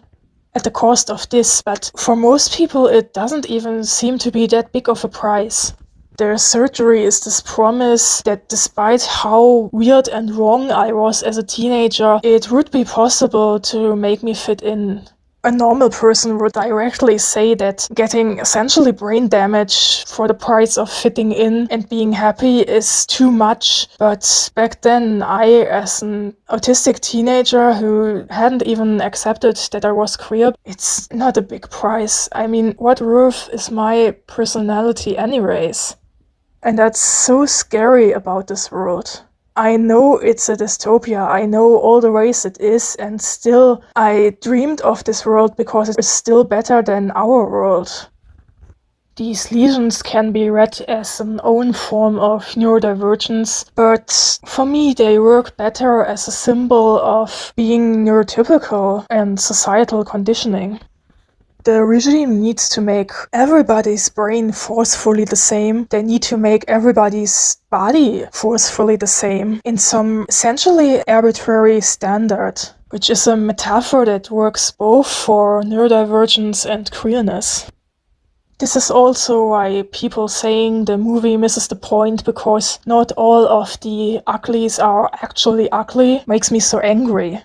The point of these books is not plastic surgery is bad or treat ugly people better, but that beauty culture is a tool to enforce conformity and control.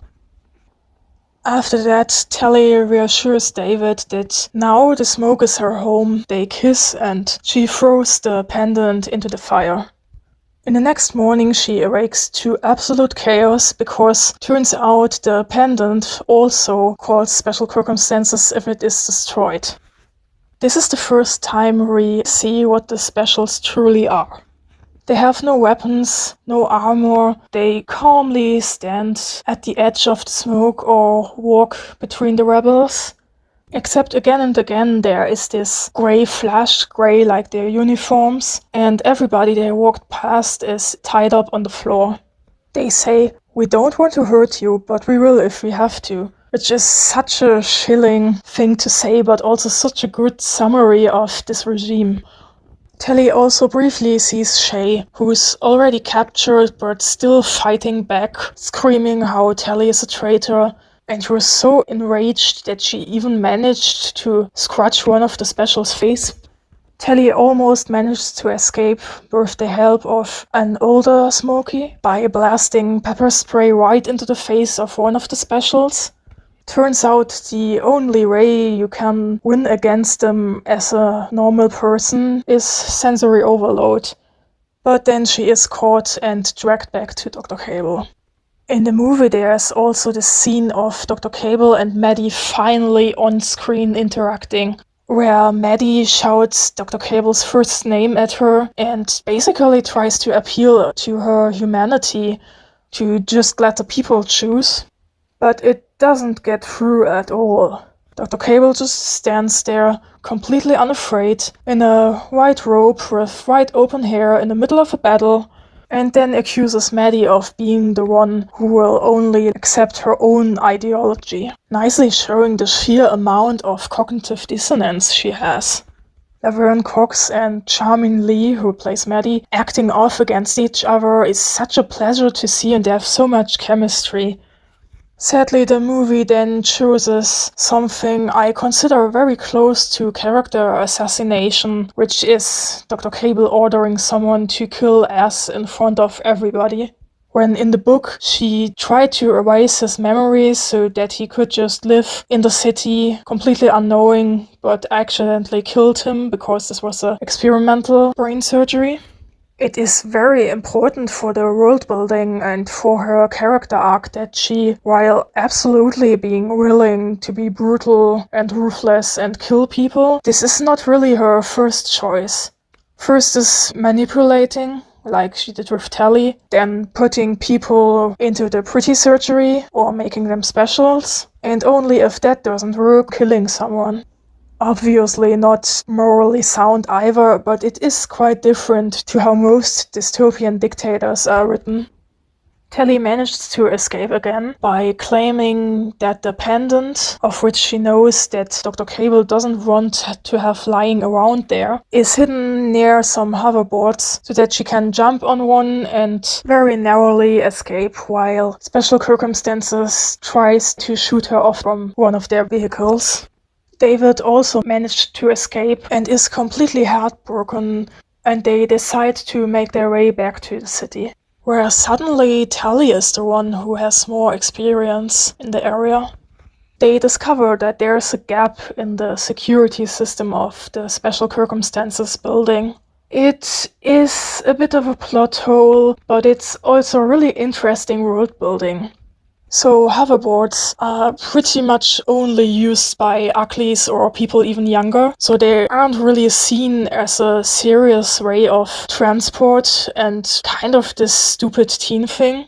And additional to that, the specials are built to be confident, which means that they don't think about how you could reach a certain place of the roof without the sensors picking them up with a very risky hoverboard maneuver. In the book, Dr. Cable finds Tally rather fast, but Tally manages to distract her with groveling how she wants to help her long enough that David can sneak up on her and smack her unconscious with a tool against her head. And then they use her biometry to unlock all the other doors. In the movie, she managed to corner them, only to then have to find out that Tally had the idea to break up the group of already freed rebels and let the others get the Smokies helicopter, which also has a flamethrower, they then use against her. In my opinion, this works better because it's not really believable that they would manage to get a super soldier unconscious so easy. However, both of this also shows just how sturdy the specials are. She does end up unconscious from having a metal bar smacked against her head, but she isn't even bleeding and she also comes by relatively fast. And in the movie, having a flamethrower directed against her does slow her down enough to not follow the heroes, but a few hours later she's already following them with a hovercraft and only has a very light burn on the side of her face and a singed eyebrow. Though I guess in the movie that could also be to avoid having to show Terminator-esque cyborg gore. In the book this works despite being somewhat too easy because it is not the actual climax of the book. Because Tally and David also run into a pretty who turns out to be Shay. Tally doesn't realize at first, just goes on rather long in her perspective about how beautiful this woman is and how she wants to do everything for her, and then realizes it is Shay and is absolutely horrified. And they managed to translate this into the movie by doing the scanning shot over Pretty Shay's body, but because we know that Shay would have never consented to look like this, it's much more fan service. She has long feminine hair now and curves and wears a glittering dress and doesn't understand why Tally is so sad. The rest of the book is then trying to find out what to do with Shay, and also Tally trying to deal with Maddy and David resenting her for causing the death of Az. There is this one bittersweet moment where Tally and Shay fall asleep cuddled against each other, and Tally notices all the small details of how Shay's body changed.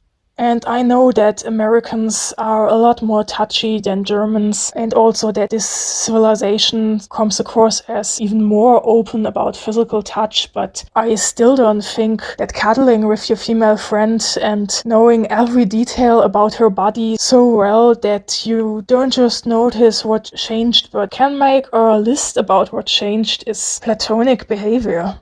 Maddy managed to steal a good portion of Dr. Cable's notes and thinks she's able to reverse engineer a cure from this, but she doesn't want to use this on Shay if Shay doesn't consent, because it could likely be dangerous. Finally, Tally decides to sacrifice herself to be a lab rabbit for this cure and so save Shay. She writes a letter to her pretty self, and she has to dictate it to Shay because she's not able to write fast enough with a pen. Shay, with her now different brain, doesn't understand and laughs about things that are deep and painful for Tally. It reminded me at this very common experience between people with different neurotypes that there are some things that are so important for me but not for the other person. But it's especially jarring her because they started out as being the same. The second book, Pretties, is much more confusing and opaque, and I think I was too young to truly understand it back then.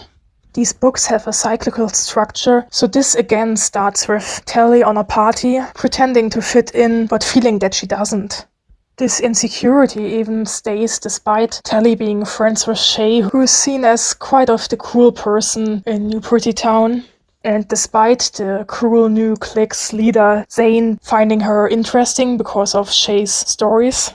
And also her altered brain that should make her happy and complacent. Suddenly, one of the Smokies crashes the party, and it's not David. He manages to give Tally a note, but almost immediately special circumstances arrive. Tally panics so hard that she tackles one of the other people from the clique off the ceiling, holding on to him. He wears a bungee jacket, she does not. Against all odds, she doesn't get smashed on the ground, but she does get his knee into her face as the momentum drives him further. For a moment, the adrenaline and the pain from the wound on her forehead make her mind clear enough to not just notice that something isn't right, but almost understand what isn't right. And the next morning, she goes to find the note and the medication attached to it and runs into Zane. After her stunt on the party, he's even more interested and decides to tag along. He has a bit of a reputation as a rebellious bad boy, and he seemingly proves this by showing Tally a new trick, which is putting their interface rings on reeds on a lake so that they slightly move in the wind, and the city interface thinks they are really sitting there and just slightly moving.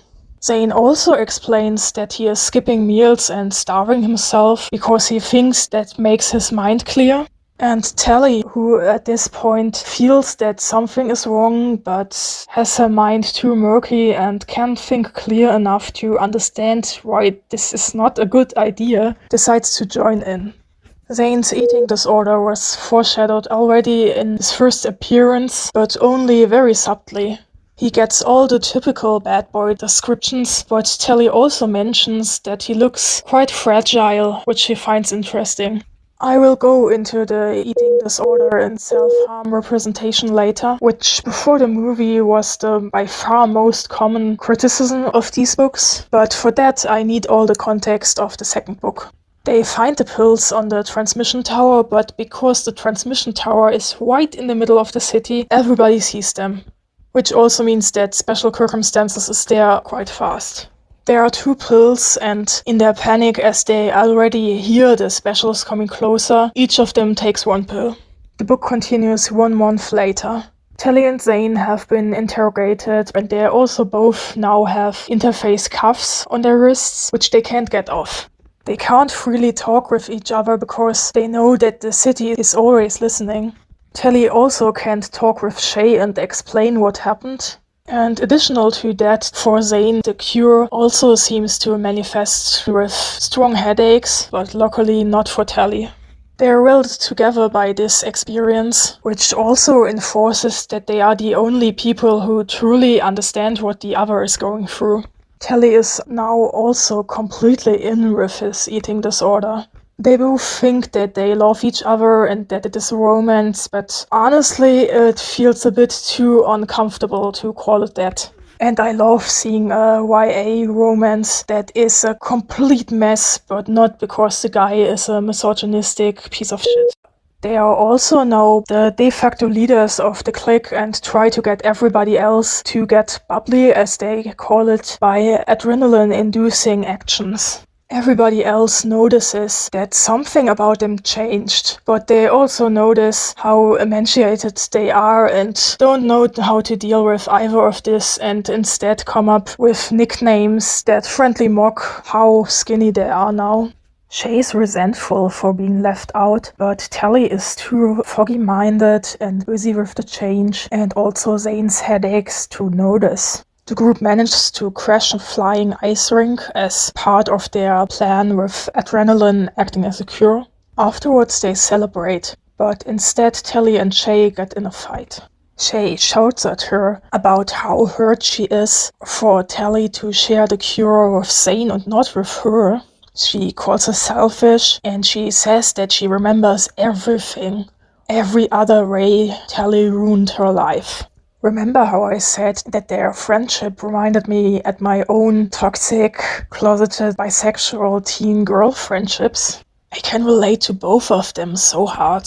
It is so painful to see a female friend you know since years and maybe even love romantically prioritize her boyfriend she knows since at best a month over you. But I've also been called selfish for very similar situations as Tally. I don't naturally see the consequences my actions will have on others. I have to deliberately remember to think about this. And if there's a situation that is very stressful, like trying to fight a dystopian regime, it's hard to remember to do that. Tally also has this trait to latch at the last person, giving her attention and affection to the point of neglecting her other friends. It comes across as fear of being left behind. And it does not just happen with boys. Shay's in this position a few times too over the course of the series. I personally feel very seen in how human and flawed Tally is, but I can absolutely understand why people say she's unlikable. She absolutely is, and she also isn't really heroic. Tally runs after Shay, wanting to make amends, but instead she runs into Dr. Cable, who apparently had been lurking in the parks, as you do. She says that she always found the ice rink tacky, so it's not that big of a loss, and then goes into a full-blown eco-terrorist speech about humanity being cancer and their entire system being the cure. As an adult, it's a bit on the nose, but as a teen it worked really well for me. And it highlights this theme of what the true nature of humanity is, if humanity is inherently good or bad, and freedom versus security. Then she offers to recruit Tally into special circumstances. Disgusted, Tally declines. Now there's time pressure on not just finding a cure, but also finding a way to get rid of the interface cuffs and fleeing out of the city. Shay doesn't answer to any of Tally's calls, and Tally, along with Zane, only rather accidentally sees her again several days later as they train hoverboarding in the park. She has recruited all the people Zane had rejected from the cruel clique, and they all stand in a circle and chant something. It looks quite like a cult. Tally can't understand everything they say, but it sounds like they talk about having found some kind of cure. Then Shay pulls out a knife and cuts her lower arm, and everybody else, as part of the ritual, follows her lead. Pain and adrenaline as an attempt to get their head free. Tally backs away just as Shay sees her, guilty that this is her fault for not sharing the cure with Shay. As Tally and Zane try to get home as quickly as possible, Zane's headache turns into a full-blown seizure, and now Tally doesn't have any other choice than to bring him into the hospital. This also means that the doctors notice how unhealthily thin Tally is and force her into therapy. She doesn't cooperate, and the therapist doesn't really seem to want to help her, but more find out why she's behaving so strange and put her back into behaving like she should be. It's not really that big of a plot point, but I do find this interesting, because she would absolutely have needed therapy, but also, just like in real life, there's therapy that helps, and then there is therapy that just wants to make a neurodivergent person more palatable to everybody around them, no matter how they feel. Autism therapy is notorious for that especially. Finally, the group finds a way to remove the cuffs by putting heat-resistant gloves, like glassworkers use them, under the cuffs and then widen them with the heat of a hot air balloon flame just right enough to get them off. However, Tally is distracted from jumping off the hot air balloon at the right moment by Paris realizing that he is not brave enough to become a rebel and trying to talk him out of it, and as she finally accepts that they will have to go separate ways from now, she is over a completely different part of the river.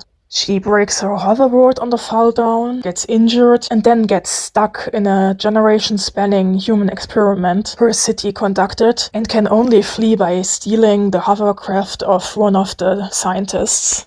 She reaches the rest of the group who, as planned, have managed to get in contact with the remaining Smokies, only 2 weeks after the others.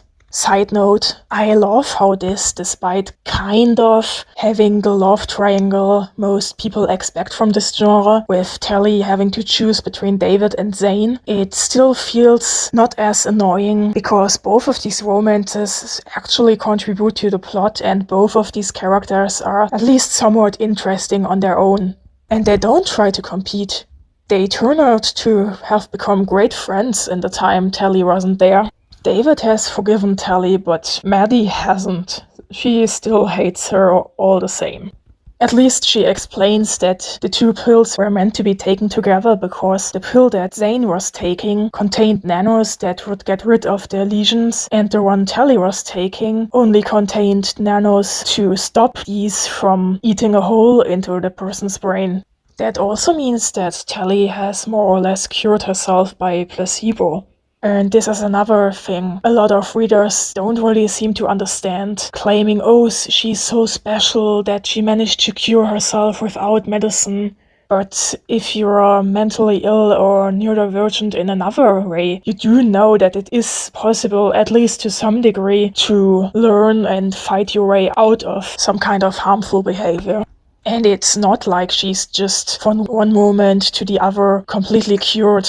It is described that it is a constant struggle for her to keep her mind clean, and that she envies Zane for how easy it seems for him. Maddy, upon examining Zane, notices that as he was in the hospital, they put in a position finder in one of his teeth. They can't remove it with the technology they have there, and she can see that it's activated. They have to leave him behind. Tally chooses to stay with him, which breaks David's heart, but at least he and all the others have a chance to flee as they can see special circumstances arriving.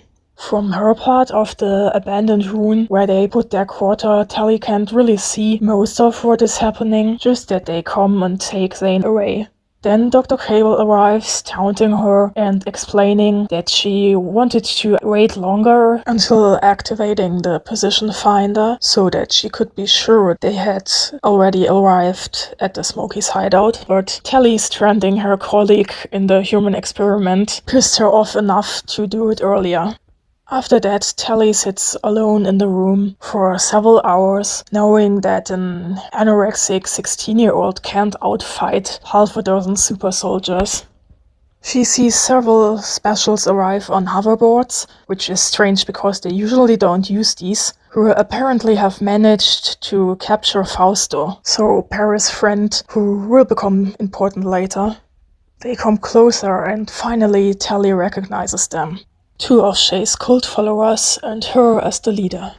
She's described in the same androgynous or traditional masculine descriptors like being brutal-looking and angular, and how wiry and strong her muscles look. Unlike Dr. Cable, she's also tattooed all over, and these tattoos move with her heartbeat. And she wears a sleeveless shirt to show off her scarred arms. Just like the description of Tally first seeing Shay as a pretty, it sounds equally marveling at how beautiful she is and being absolutely horrified. She instinctively knows that she is even worse than Dr. Cable, even lesser human. Shay mocks the slang the pretties use, asking Tally to rate how beautiful she finds her, and Tally answers with the highest possible rating. She continues to flirtingly toy with Tally.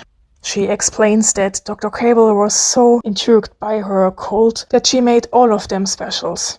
Shay's the leader of that unit, she's the youngest person to ever become a special, and she's also the first of a new prototype. She says that from now on, her and Tally are going to be best friends forever, and stabs Tally with an anesthesia to fly her back to the city and make her special too. For the next several weeks, Tally isn't ever truly conscious, just stuck in a fever dream as they do the surgery, and the only thing she can hear from the outside is Shay saying, "Face it, Taliwa, you're special."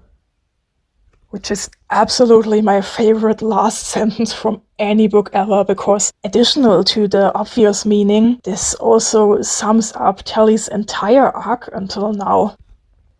And now, as promised, I talk about how this series handles self-harm and eating disorders. Full disclosure, I had self-harm issues, though luckily not as severe as Telly and Shay have, and also not cutting. Normally, it isn't a wise idea to open up to bullies, fandom, and puritans trying to justify why you like something that they claim is problematic. But here, this is important to see what this kind of rhetoric actually does to survivors. Before the movie came out and gave everybody an even easier target, reviews, videos, and posts about how this series glorifies self-harm, how this new unit of specials gets their superpowers with the adrenaline from cutting, how it makes teen readers harm themselves, were absolutely everywhere. Just aggressive fear-mongering that concludes that their whole series is worthless, that it shouldn't exist. So calls for censorship. I do not pretend that the representation is exactly ideal. What I do agree is not good representation is just how easy all of them manage to unlearn it.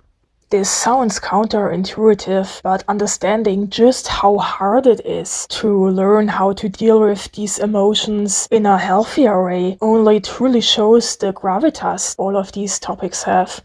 Because you cannot just stop having an eating disorder or self-harming because one single person told you that it isn't healthy. You need to work on yourself, you need to try out a lot of different strategies. Very likely you need to have a therapist or even medication. I also saw criticized how Shay and her cult are described in pretty negative and othering ways the first time Telly sees them.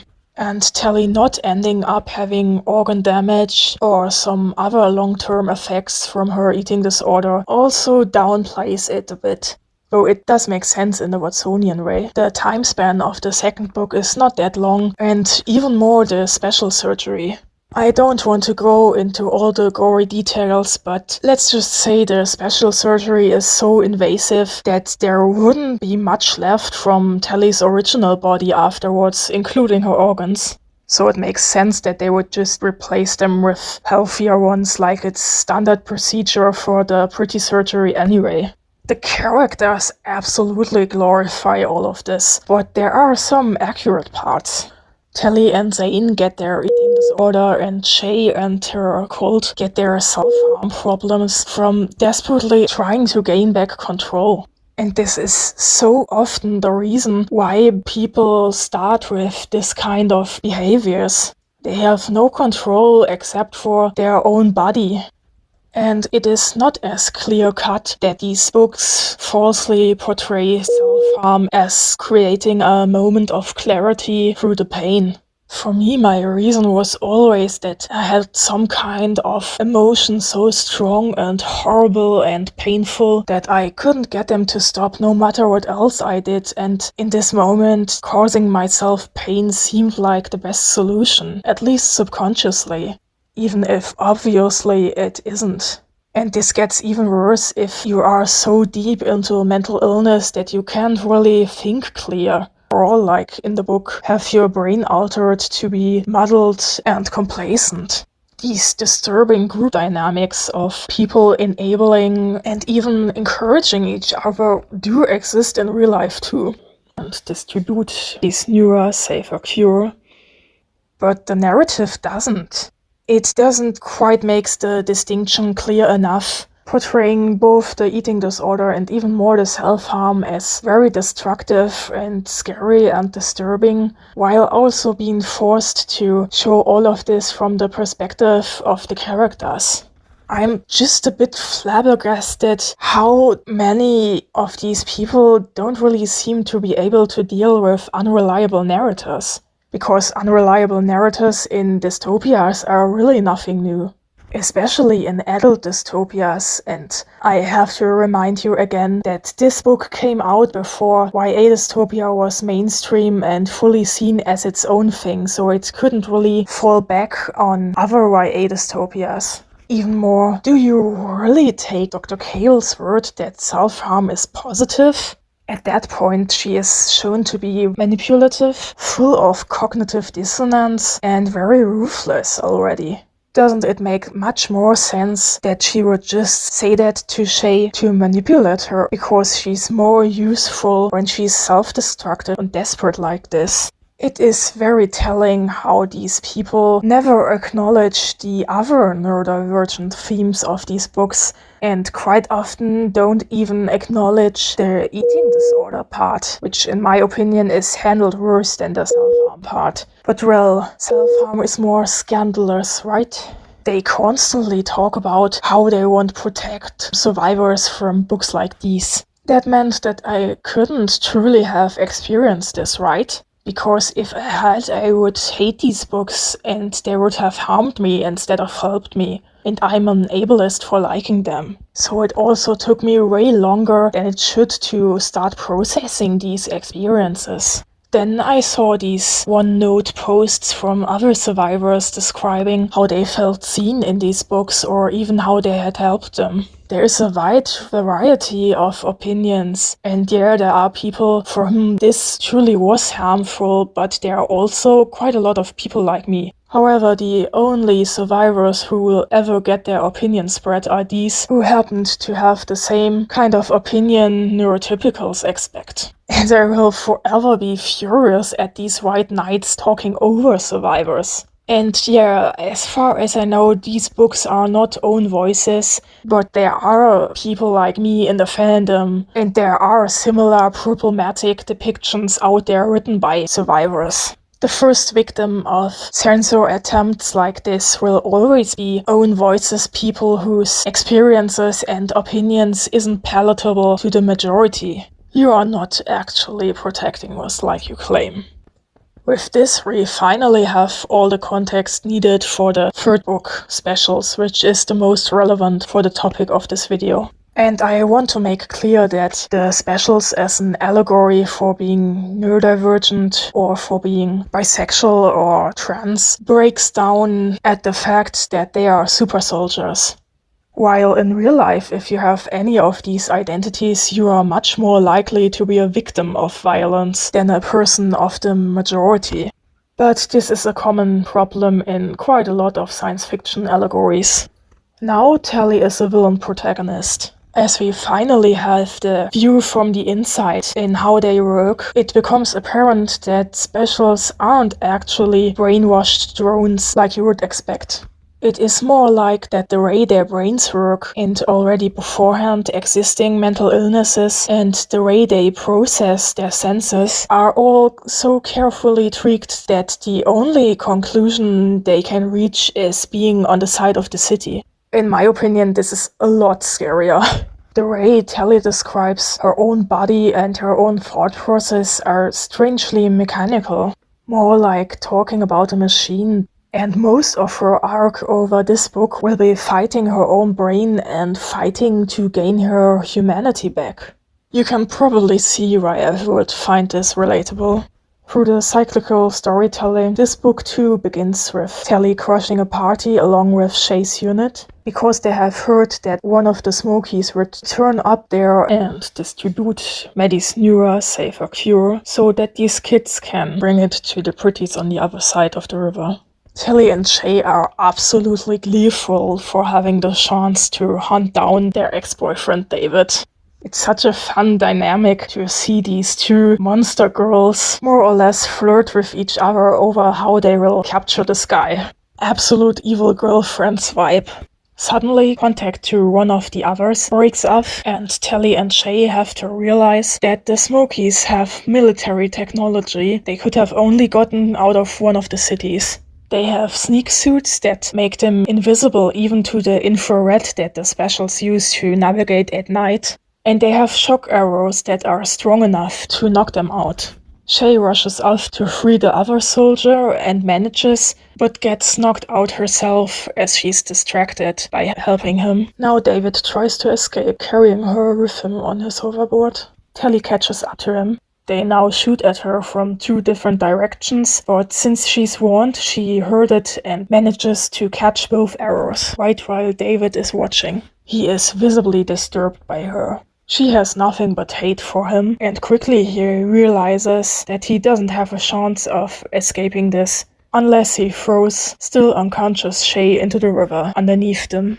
Isn't even a choice. Tally jumps into the river and saves her. Already from the beginning, the queer subtext is stronger than in the other books. It's not just Tally and Shay's relationship. Both of them are described in typically male terms, like how angular they are and how intense their faces look, their strength and how dangerous they are. And both of them feel more at home in their body than they ever did before. It feels like a metaphor for finally becoming strong enough to be able to look queer.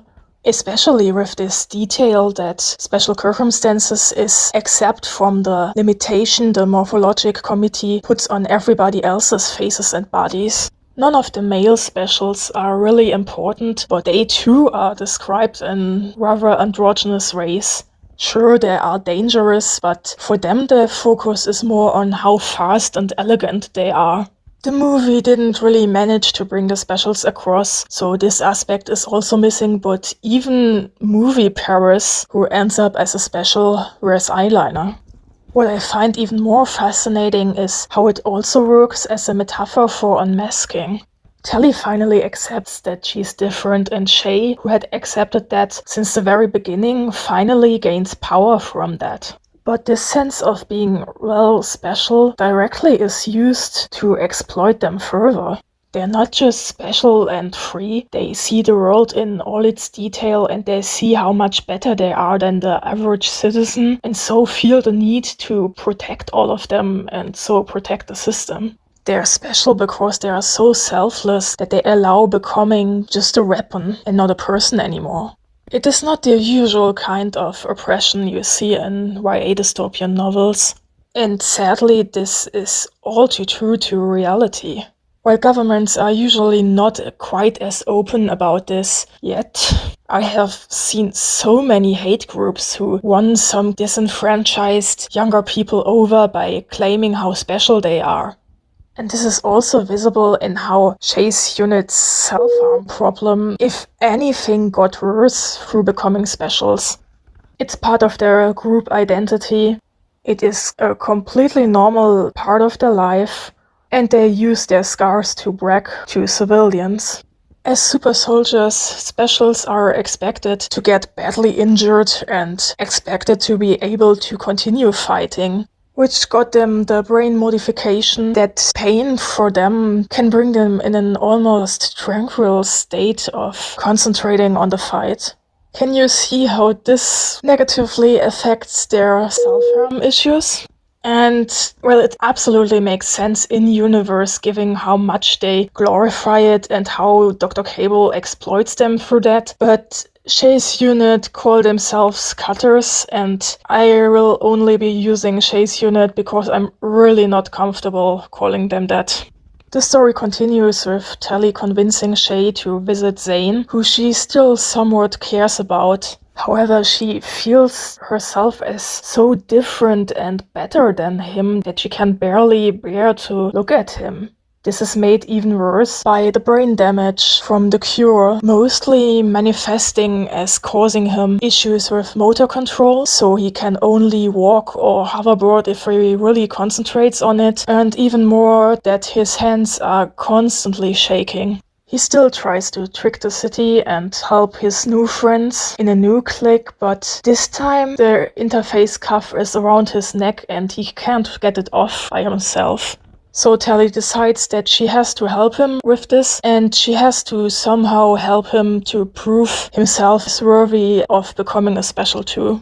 Shay has the idea to break into the city's armory, and they indeed find a tool they can use to cut through the cuff, but they also level half of the building in the process. Zane and his new friends have contact to the Smokies and also have precision finders, and they give one of these to Shay's unit. Tally is uneasy to leave him outside like this and suggests that she will follow his group as a backup for the rest of Shay's unit, who will just use the position finder for themselves. This opens old wounds for Shay. She sees Tally prioritizing Zane over her once again, and she knows that this time Tally's reason for doing that have a completely valid, rational excuse. So she shouts that the only thing about Tally that stayed consistent through all surgeries is how selfish she is, and then flies off. I felt that so hard in my soul. No matter what, no matter how hard I try, no matter how much I change or how much I grow, my relationships don't work out.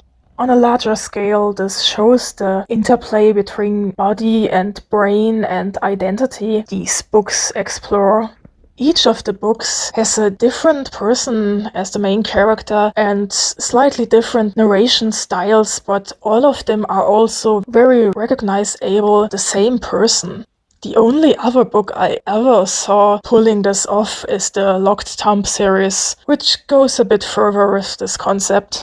For the next days, Tally follows the group and tries to tell herself that this was the right decision, with only the utter incompetence of the group at being in the wilderness she then has to fix without being seen as distraction. During 2 of these moments, Zane ends up seeing her. The first time, she sedates him so fast that he isn't even sure if this was not just maybe a dream. But the second time, he addresses her directly. He's worried about the self-harm scars and about how much she's changed and how willing she is to side with Dr. Cable and the city. She tries to convince him that she is still herself and they are still a team like when they were pretties. Not particularly successful. He tells her that she can still change herself. Finally, they kiss. And then push their hands under their clothes and he starts taking off Tally's sneak suit. This is the closest these books come to an explicit sex scene. And looking at the side guys, I love how not moralized at all it is. There's something so bittersweet about Tally thinking how good it is to finally not have this distance between her and someone else again and to finally feel human again. There's also a moment where she notices how he reacts to her being so much physically stronger than him. Then she feels his hands tremble and suddenly all of her programmed-in superiority is back. And she's automatically disgusted by how uncoordinated he is and how emaciated and dirty and weak. And her automatic reaction injures him. Not bad, but there's still blood. So she flees and makes sure that for the rest of the journey, he and the others will not see her again. She feels something heartbreaking and wants to cry, but she just can't. She doesn't even know if she's just emotionally stunted or if specials genuinely aren't able to cry anymore. Apart from how heartbreaking this is also another interesting moment considering that the specials and even more Shay's unit are definitely described as being seriously mentally ill. One would expect that this makes them compassionate for people with physical disabilities, but it very much doesn't. I saw these kinds of intercommunity issues between neurodivergent people and physically disabled people so often in real life too. While it isn't really explored much further, it is still nice to see something like this portrayed. This scene also shows how in this book, Tally is the one who is stronger and more dominant and more dangerous in relation to both David and Zane. In the other books, her romance with them was not exactly as annoying and unnecessary as the most negative examples of this genre would say, but they were also relatively traditional in terms of roles. And far from the most interesting thing about these books. Now she is the dangerous, furious ex. Her lover still has some kind of positive feelings in relation to David. And her sexuality is dangerous in relation to Zane, not because of any purity expectations, but because she's so much stronger and uncontrolled. And an involuntary movement could injure or even kill him. In other words, she takes the role that usually a male character would have. Finally, the group arrives, and Tally finds herself not looking at another wooden village, but a whole other city has joined the smoke. First time reading, I didn't saw this coming at all, but rereading, it is already hinted at in the very first book. The moment about Telly's city, which I will call C-Tag from now on for easy distinguishing, even though her city is never named in the first 3 books and in the sequels only hinted at being named C-Tag, being a hardliner. Telly being carried part of the way by rangers from some undescribed other city. The city is called Diego, and they have dropped all restrictions on all kinds of body modifications, and they're taking in refugees from all the other cities around them. To her surprise, Telly meets Fausto on the panorama platform as she explores the city. He looks unharmed, and he seems free since none of the Smokies are nearby. He then explains that, just like Telly for the pretty surgery, he consented to let himself be captured and be turned into a special so that Maddy could try out a new cure on him. He doesn't have his ruthlessness and superiority complex anymore, but also not his overwhelming emotions and so the need of trying to stop them by self-harm. For Telly, this seems like forcefully removing a part of himself, and she wants to leave. Suddenly, Smokies do start to arrive, and with them people of Shay's unit, and all of them try to inject Telly with the cure. She managed to fight her way through, but the only way out is jumping off the panorama platform. She doesn't wear a bungee jacket which would distribute the force of the fall evenly over her whole body. She just wears these wristbands for hoverboarding that are meant to stop a fall from maybe a meter or so. This means the full force of her 80-meter fall only lands on her arms. It rips both of her shoulder joints out of the sockets. And this is where we first see just how extreme the pain responses of specials is altered. Because she doesn't faint. She runs over to the nearby park and even manages to climb a tree with her completely injured, broken arms. And only faints as she slips and falls directly on her injury.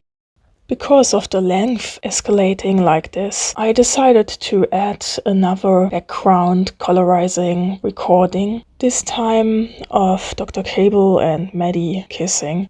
They're the dystopian dictator and dystopian rebel leader, respectively, so anything between them after a certain point would be hard to justify in canon, and I ran with this and gave all of this a dreamlike atmosphere. It only fits the topic of the video in so far that Dr. Cable is a cyborg, but I just didn't have any other recording. She works with her repair nanos having almost healed her arms again, but stuck in Diego's psych ward's padded cell. Over the loudspeakers, a psychologist tries to explain to her that she's an illegal weapon, and that they know how they could remove her body modifications and treat her altered brain with psychotherapy. She's explicitly labeled as mentally ill, so nobody can claim that the neurodivergent reading of this is not canonical. To be fair, it is not labeled as one specific mental illness, but for me this works just fine because the special surgery altered her brain so extremely that it doesn't really make sense to talk about this in our culture's terms. And also these books work better if you see them as an allegory instead of a realistic depiction of how a oppressive future could be. Telly reacts by ripping through the padding and trying to punch through the wall under that until her knuckles bleed.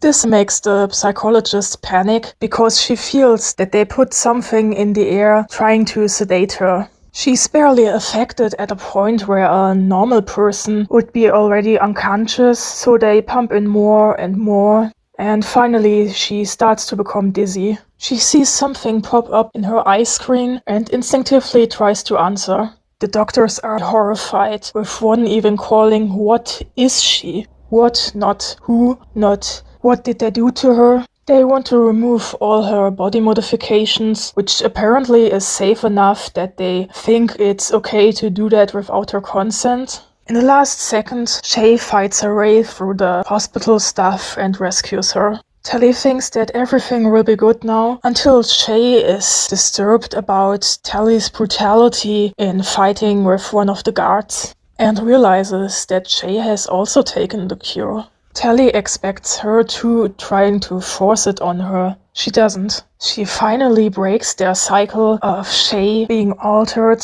and Telly then being forced to follow. Their moment of finally being at peace with each other comes to an end by an alarm. CTAC is sending war drones towards Diego and they will arrive any moment. So Telly and Shay and the rest of Shay's unit try to fight them as best as they can. Diego, like almost all of the cities, doesn't have a military or even real weapons because why should they? There wasn't a single war since 300 years.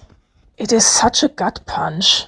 And Westerfield brings across how extreme and how alien this feels for the people of this world, because they all thought they were better than this by now. That humanity had overcome war and oppression and poverty and environmental destruction, that their utopian world was perfect and would last forever. And this is the message of these books. I am sad at how many people don't seem to notice it. This question of, is humanity able to progress, and should humanity be allowed to be free? Given how a cyborg manifesto describes the cyborg not just as the organism merged with technology, but also all of these nets of relationships and information across societies, this does fit into the topic too. It is also such a chilling character moment for Dr. Cable. Before that, all the violence she inflicted was very punctual. In fact, the specials are specifically designed to not use weapons so that they can focus on the one person or a small group that is a danger to the system and not have any collateral damage and not need wars like our society. This is the first time she just kills people in an unpersonal, completely automated way, completely at random. She surgically altered herself, her body and mind, more and more extreme, cutting away more and more of her humanity to prevent humanity from destroying itself again. And now she has become what she wanted to fight. Do you see what I mean when I say that this is not a character arc a woman would usually get? For our standards, there are relatively little victims, only 17. But for these people, there being any victim at all was unthinkable before this day. Telly is called to the hospital. Zane had a treatment for his brain damage, but his body rejected the new tissue, and because of the attack, all of the doctors were busy and didn't notice. And now he's brain dead, and they want to ask Telly if they can shut down the machines so that they can use the bed for someone else. All her enhanced senses only show her even more how wrong he looks. She agrees. This is another moment where she wants to cry but can't. So all of these emotions are stuck inside her. I am a bit torn about killing Zane off. On one hand, it is so refreshing to see a male character get fridged for the female main character's development. But it also means killing off a physically disabled, anorexic boy who fought so hard to get out of the system and be free and be able to be himself. But something about how utterly pointless his death is, and how something like this doesn't really seem to fit in these kind of optimistic books, really brings home that the old system is dead now. Telly wants to fly back to CTAC and try to convince Dr. Cable to stop the war. Dr. Cable's justification for starting it is attributing the destruction of the armory to Diego, and Telly hopes that if she can prove that it wasn't Diego but her and Shay, it would force her to stop. She knows she will likely be killed, or her brain and body will be altered even more extremely, and she knows that Shay will go with her. So she sneaks away at night alone. She packs one cure for spare in case she might need that in an unforeseen moment. And apparently it doesn't look recognizable as a syringe and is easy enough to transport. Tally leaving Shay behind, not because she prioritizes someone else over her or got distracted by another relationship, but to save her. What shows vividly in just how bad of a mental state she is that she flies non-stop without sleeping, because the special brain modification also makes them able to do that, on 2 hoverboards in the absolute maximum velocity they can have, until one of it overheats and explodes and she can jump onto the other only in the last possible moment. And she doesn't really react to that. She doesn't care that she almost died. She doesn't care that this could happen with the other hoverboard too. She definitely comes across as passively suicidal. Very close to SeaTac, in the old ruins, she meets David again. He is so much nicer than I would have been in that situation. He forgives her and talks about her finally wanting to stop cutting. She explains her plan. There's such a connection and tenderness, but it doesn't feel romantic at all, and I love that. Tally arrives at special circumstances, and one of Dr. Cable's subordinates promises her to lead her to the room with the city council and a big audience alongside Dr. Cable. Instead, it's just Dr. Cable and a few underlings in an empty conference room with all the wires cut. Dr. Cable knew that Tally and Shay were responsible for destroying the armory, but SeaTac and several other cities had issues with Diego since years because of how lax Diego was interpreting the guidelines of the Morphologic Committee. And since the cities are self-sufficient, sanctions didn't work at all to change anything about that. Dr. Cable decided the destroyed armory was a good excuse to start with harsher measures against Diego and even have the other cities on her side. Tally is shocked, but quickly comes up with another plan. She pretends to be a spy for Diego and having additional body modifications that makes Diego able to see inside special circumstances, and pretends the cure is actually an antenna to send all of that out. Naturally, Dr. Cable tries to grab it, and Tally, to make this look real, fights back. After a bit of shuffling, Dr. Cable manages to grab the antenna/cure, but rams the pointy bit into her thumb long enough for the nanos to get into her bloodstream. To destroy evidence and distract, Tally stamps the syringe into pieces and then jumps and kicks Dr. Cable in the stomach. I honestly cheered as I first read this. This is so satisfying.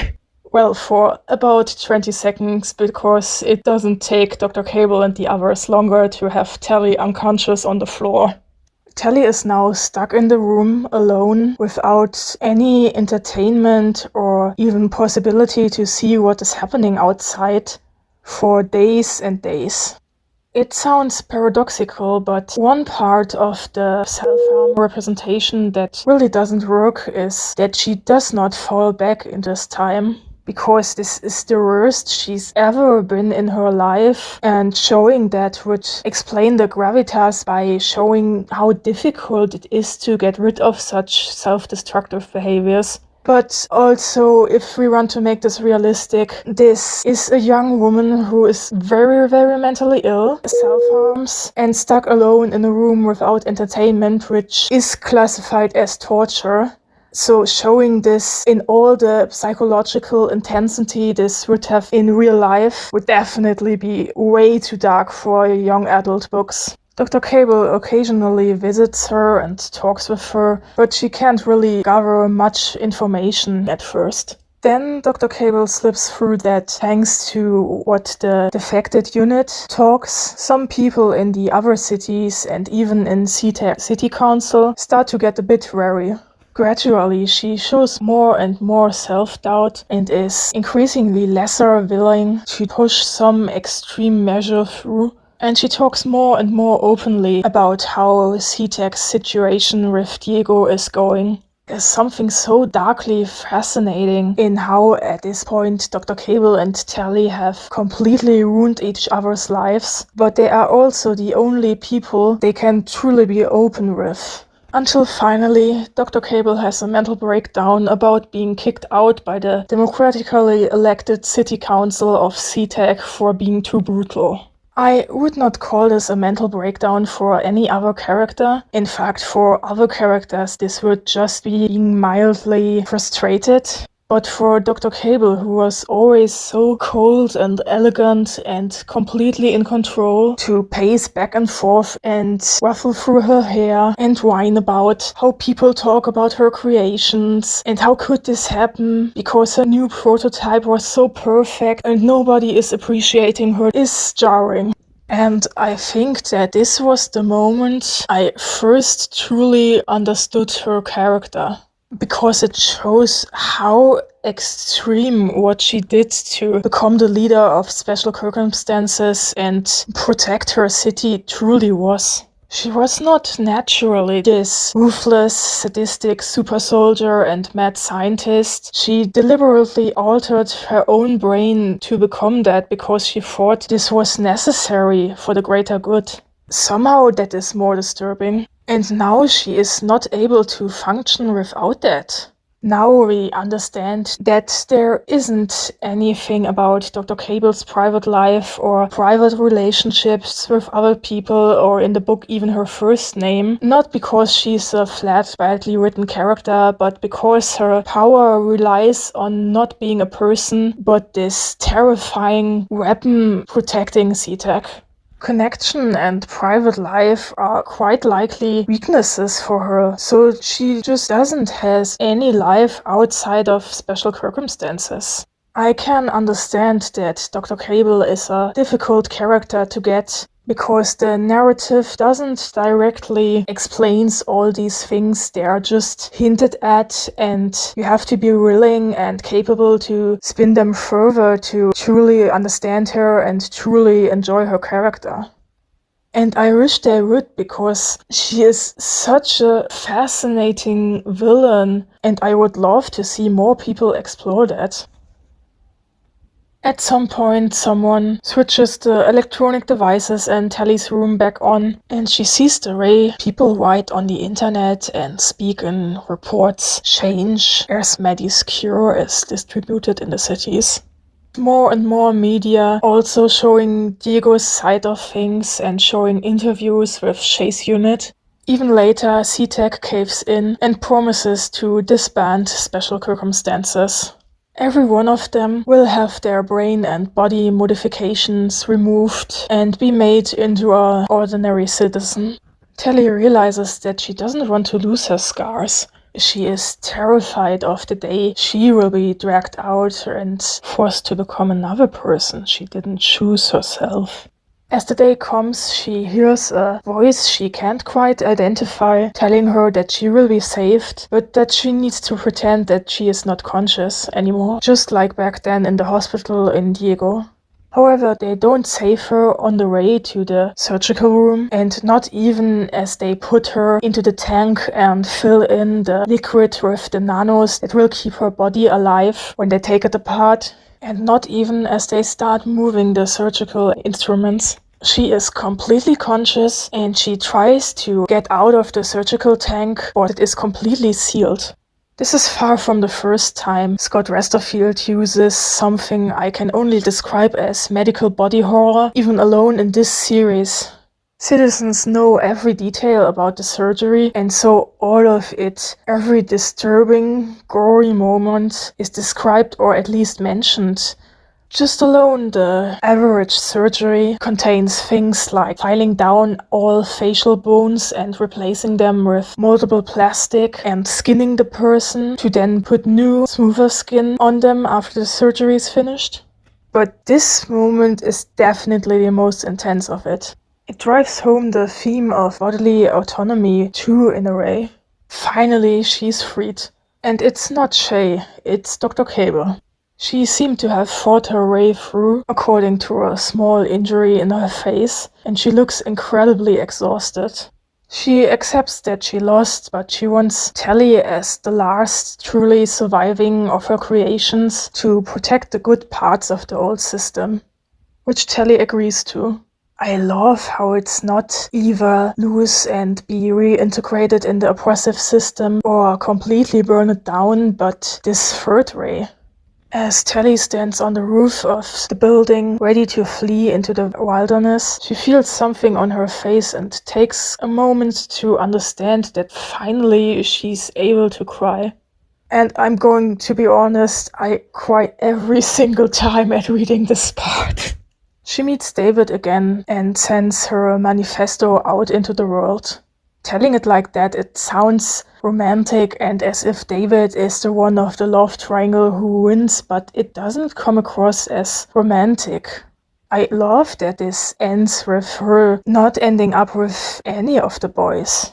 I'm not sure if this is because I only read this book as the fourth book was already out, but it also doesn't really feel like Shay and Tally would never see each other again, but more like them taking a break from each other to heal so that they can finally have a healthy relationship. I can't even really describe how much it means to me that Tally in the end chooses to not get cured and stay herself and heal on her own terms. Of course, truly accepting myself is much more complicated and still will take years. But this showed that staying myself is even something that is possible, that is allowed. In a way, it is a narrative about the autism cure, despite it never really being mentioned in which way Tally and Shay even originally were neurodivergent, but since it is an allegory, it still works for me. And it's so cruel to say that this is glorifying self-harm, or a not like other girls story, or mock Tally becoming a special because, ooh, I'm so special, I'm such a Mary Sue. When this is a story about two neurodivergent, possibly queer girls trying to break out of the systems that harm them, but getting instrumentalized against each other again and again. And as they finally accept that they are different, even that is used to weaponize them. It's just so strange to me how many of these people don't seem to be able to even comprehend that there truly are girls and women who are not like the majority, and that writing stories about them accepting that is not putting them above everybody else. That their only concept of being different seems to be pretending you are better in a way you haven't earned. I won't tell the plot of the sequel books too, and I don't need to because they don't really fit into the topic anyway. They all have other point of view characters, but Tally and Shay appear again 2 times. First is 3 years after the revolution in Extras, which funnily enough predicted cloud culture. David and Fausto are with them too, and they still come across as quite traumatized and quite unhinged, but are also seen on page at working on their relationship. The other one is 20 years later in the last book of the Imposter series, Young Bloods.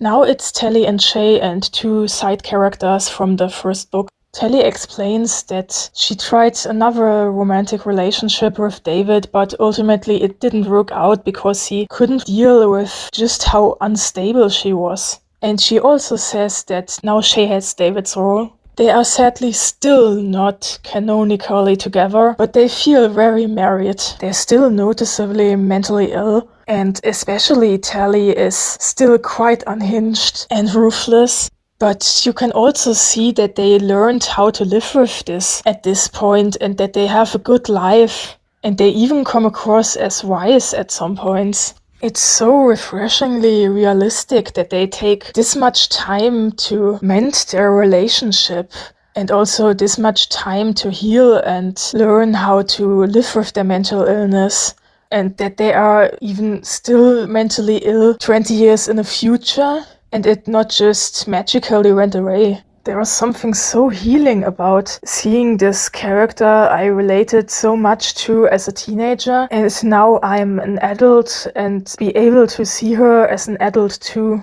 that it is possible for someone like that to have a future and to be loved. I also think that the ambiguity of Tally and Shay's relationship and alliances is fitting to the ambiguity of being bisexual and also the ambiguity of being a cyborg. Challenging binaries as a cyborg can also be read as an allegory for being non-binary, and Tally and Shay fit into that too. I already described this androgynous way they are written about and of their roles in the story, which isn't a true confirmation but creates these non-binary vibes. I'm not even the only person thinking like this. I saw someone on Twitter write about how it would fit really well to Tally to use its pronouns as a reclaiming of the dehumanization, and I can totally see this. I also saw Tally and Shay in specials are gender goals, which they absolutely are. They were that even as I first read this and didn't have the words yet. Something that surprised me about the Cyborg Manifesto was not just describing the cyborg as being a link between machine and human, but also being a link between animal and human. The specials are described as being more animal than human, mostly with linking them to wolves. They have this animalistic danger and animalistic strength, and they are also more machine than woman, but they are never human. I saw people treat queer people like this too, as being animalistic and also unnatural at the same time. But I saw this even more with disability, including with how people talk about my autism.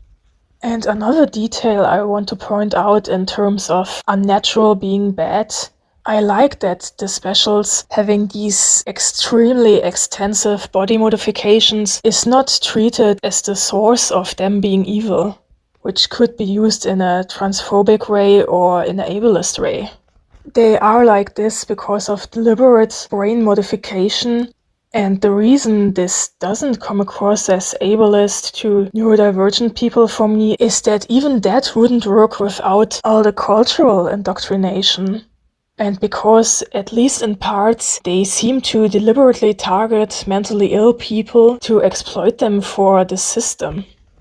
I don't know, this was such a foundational text for developing my feminist views and my neurodivergent advocacy views, even if the queer subtext flew over my head as a young teen.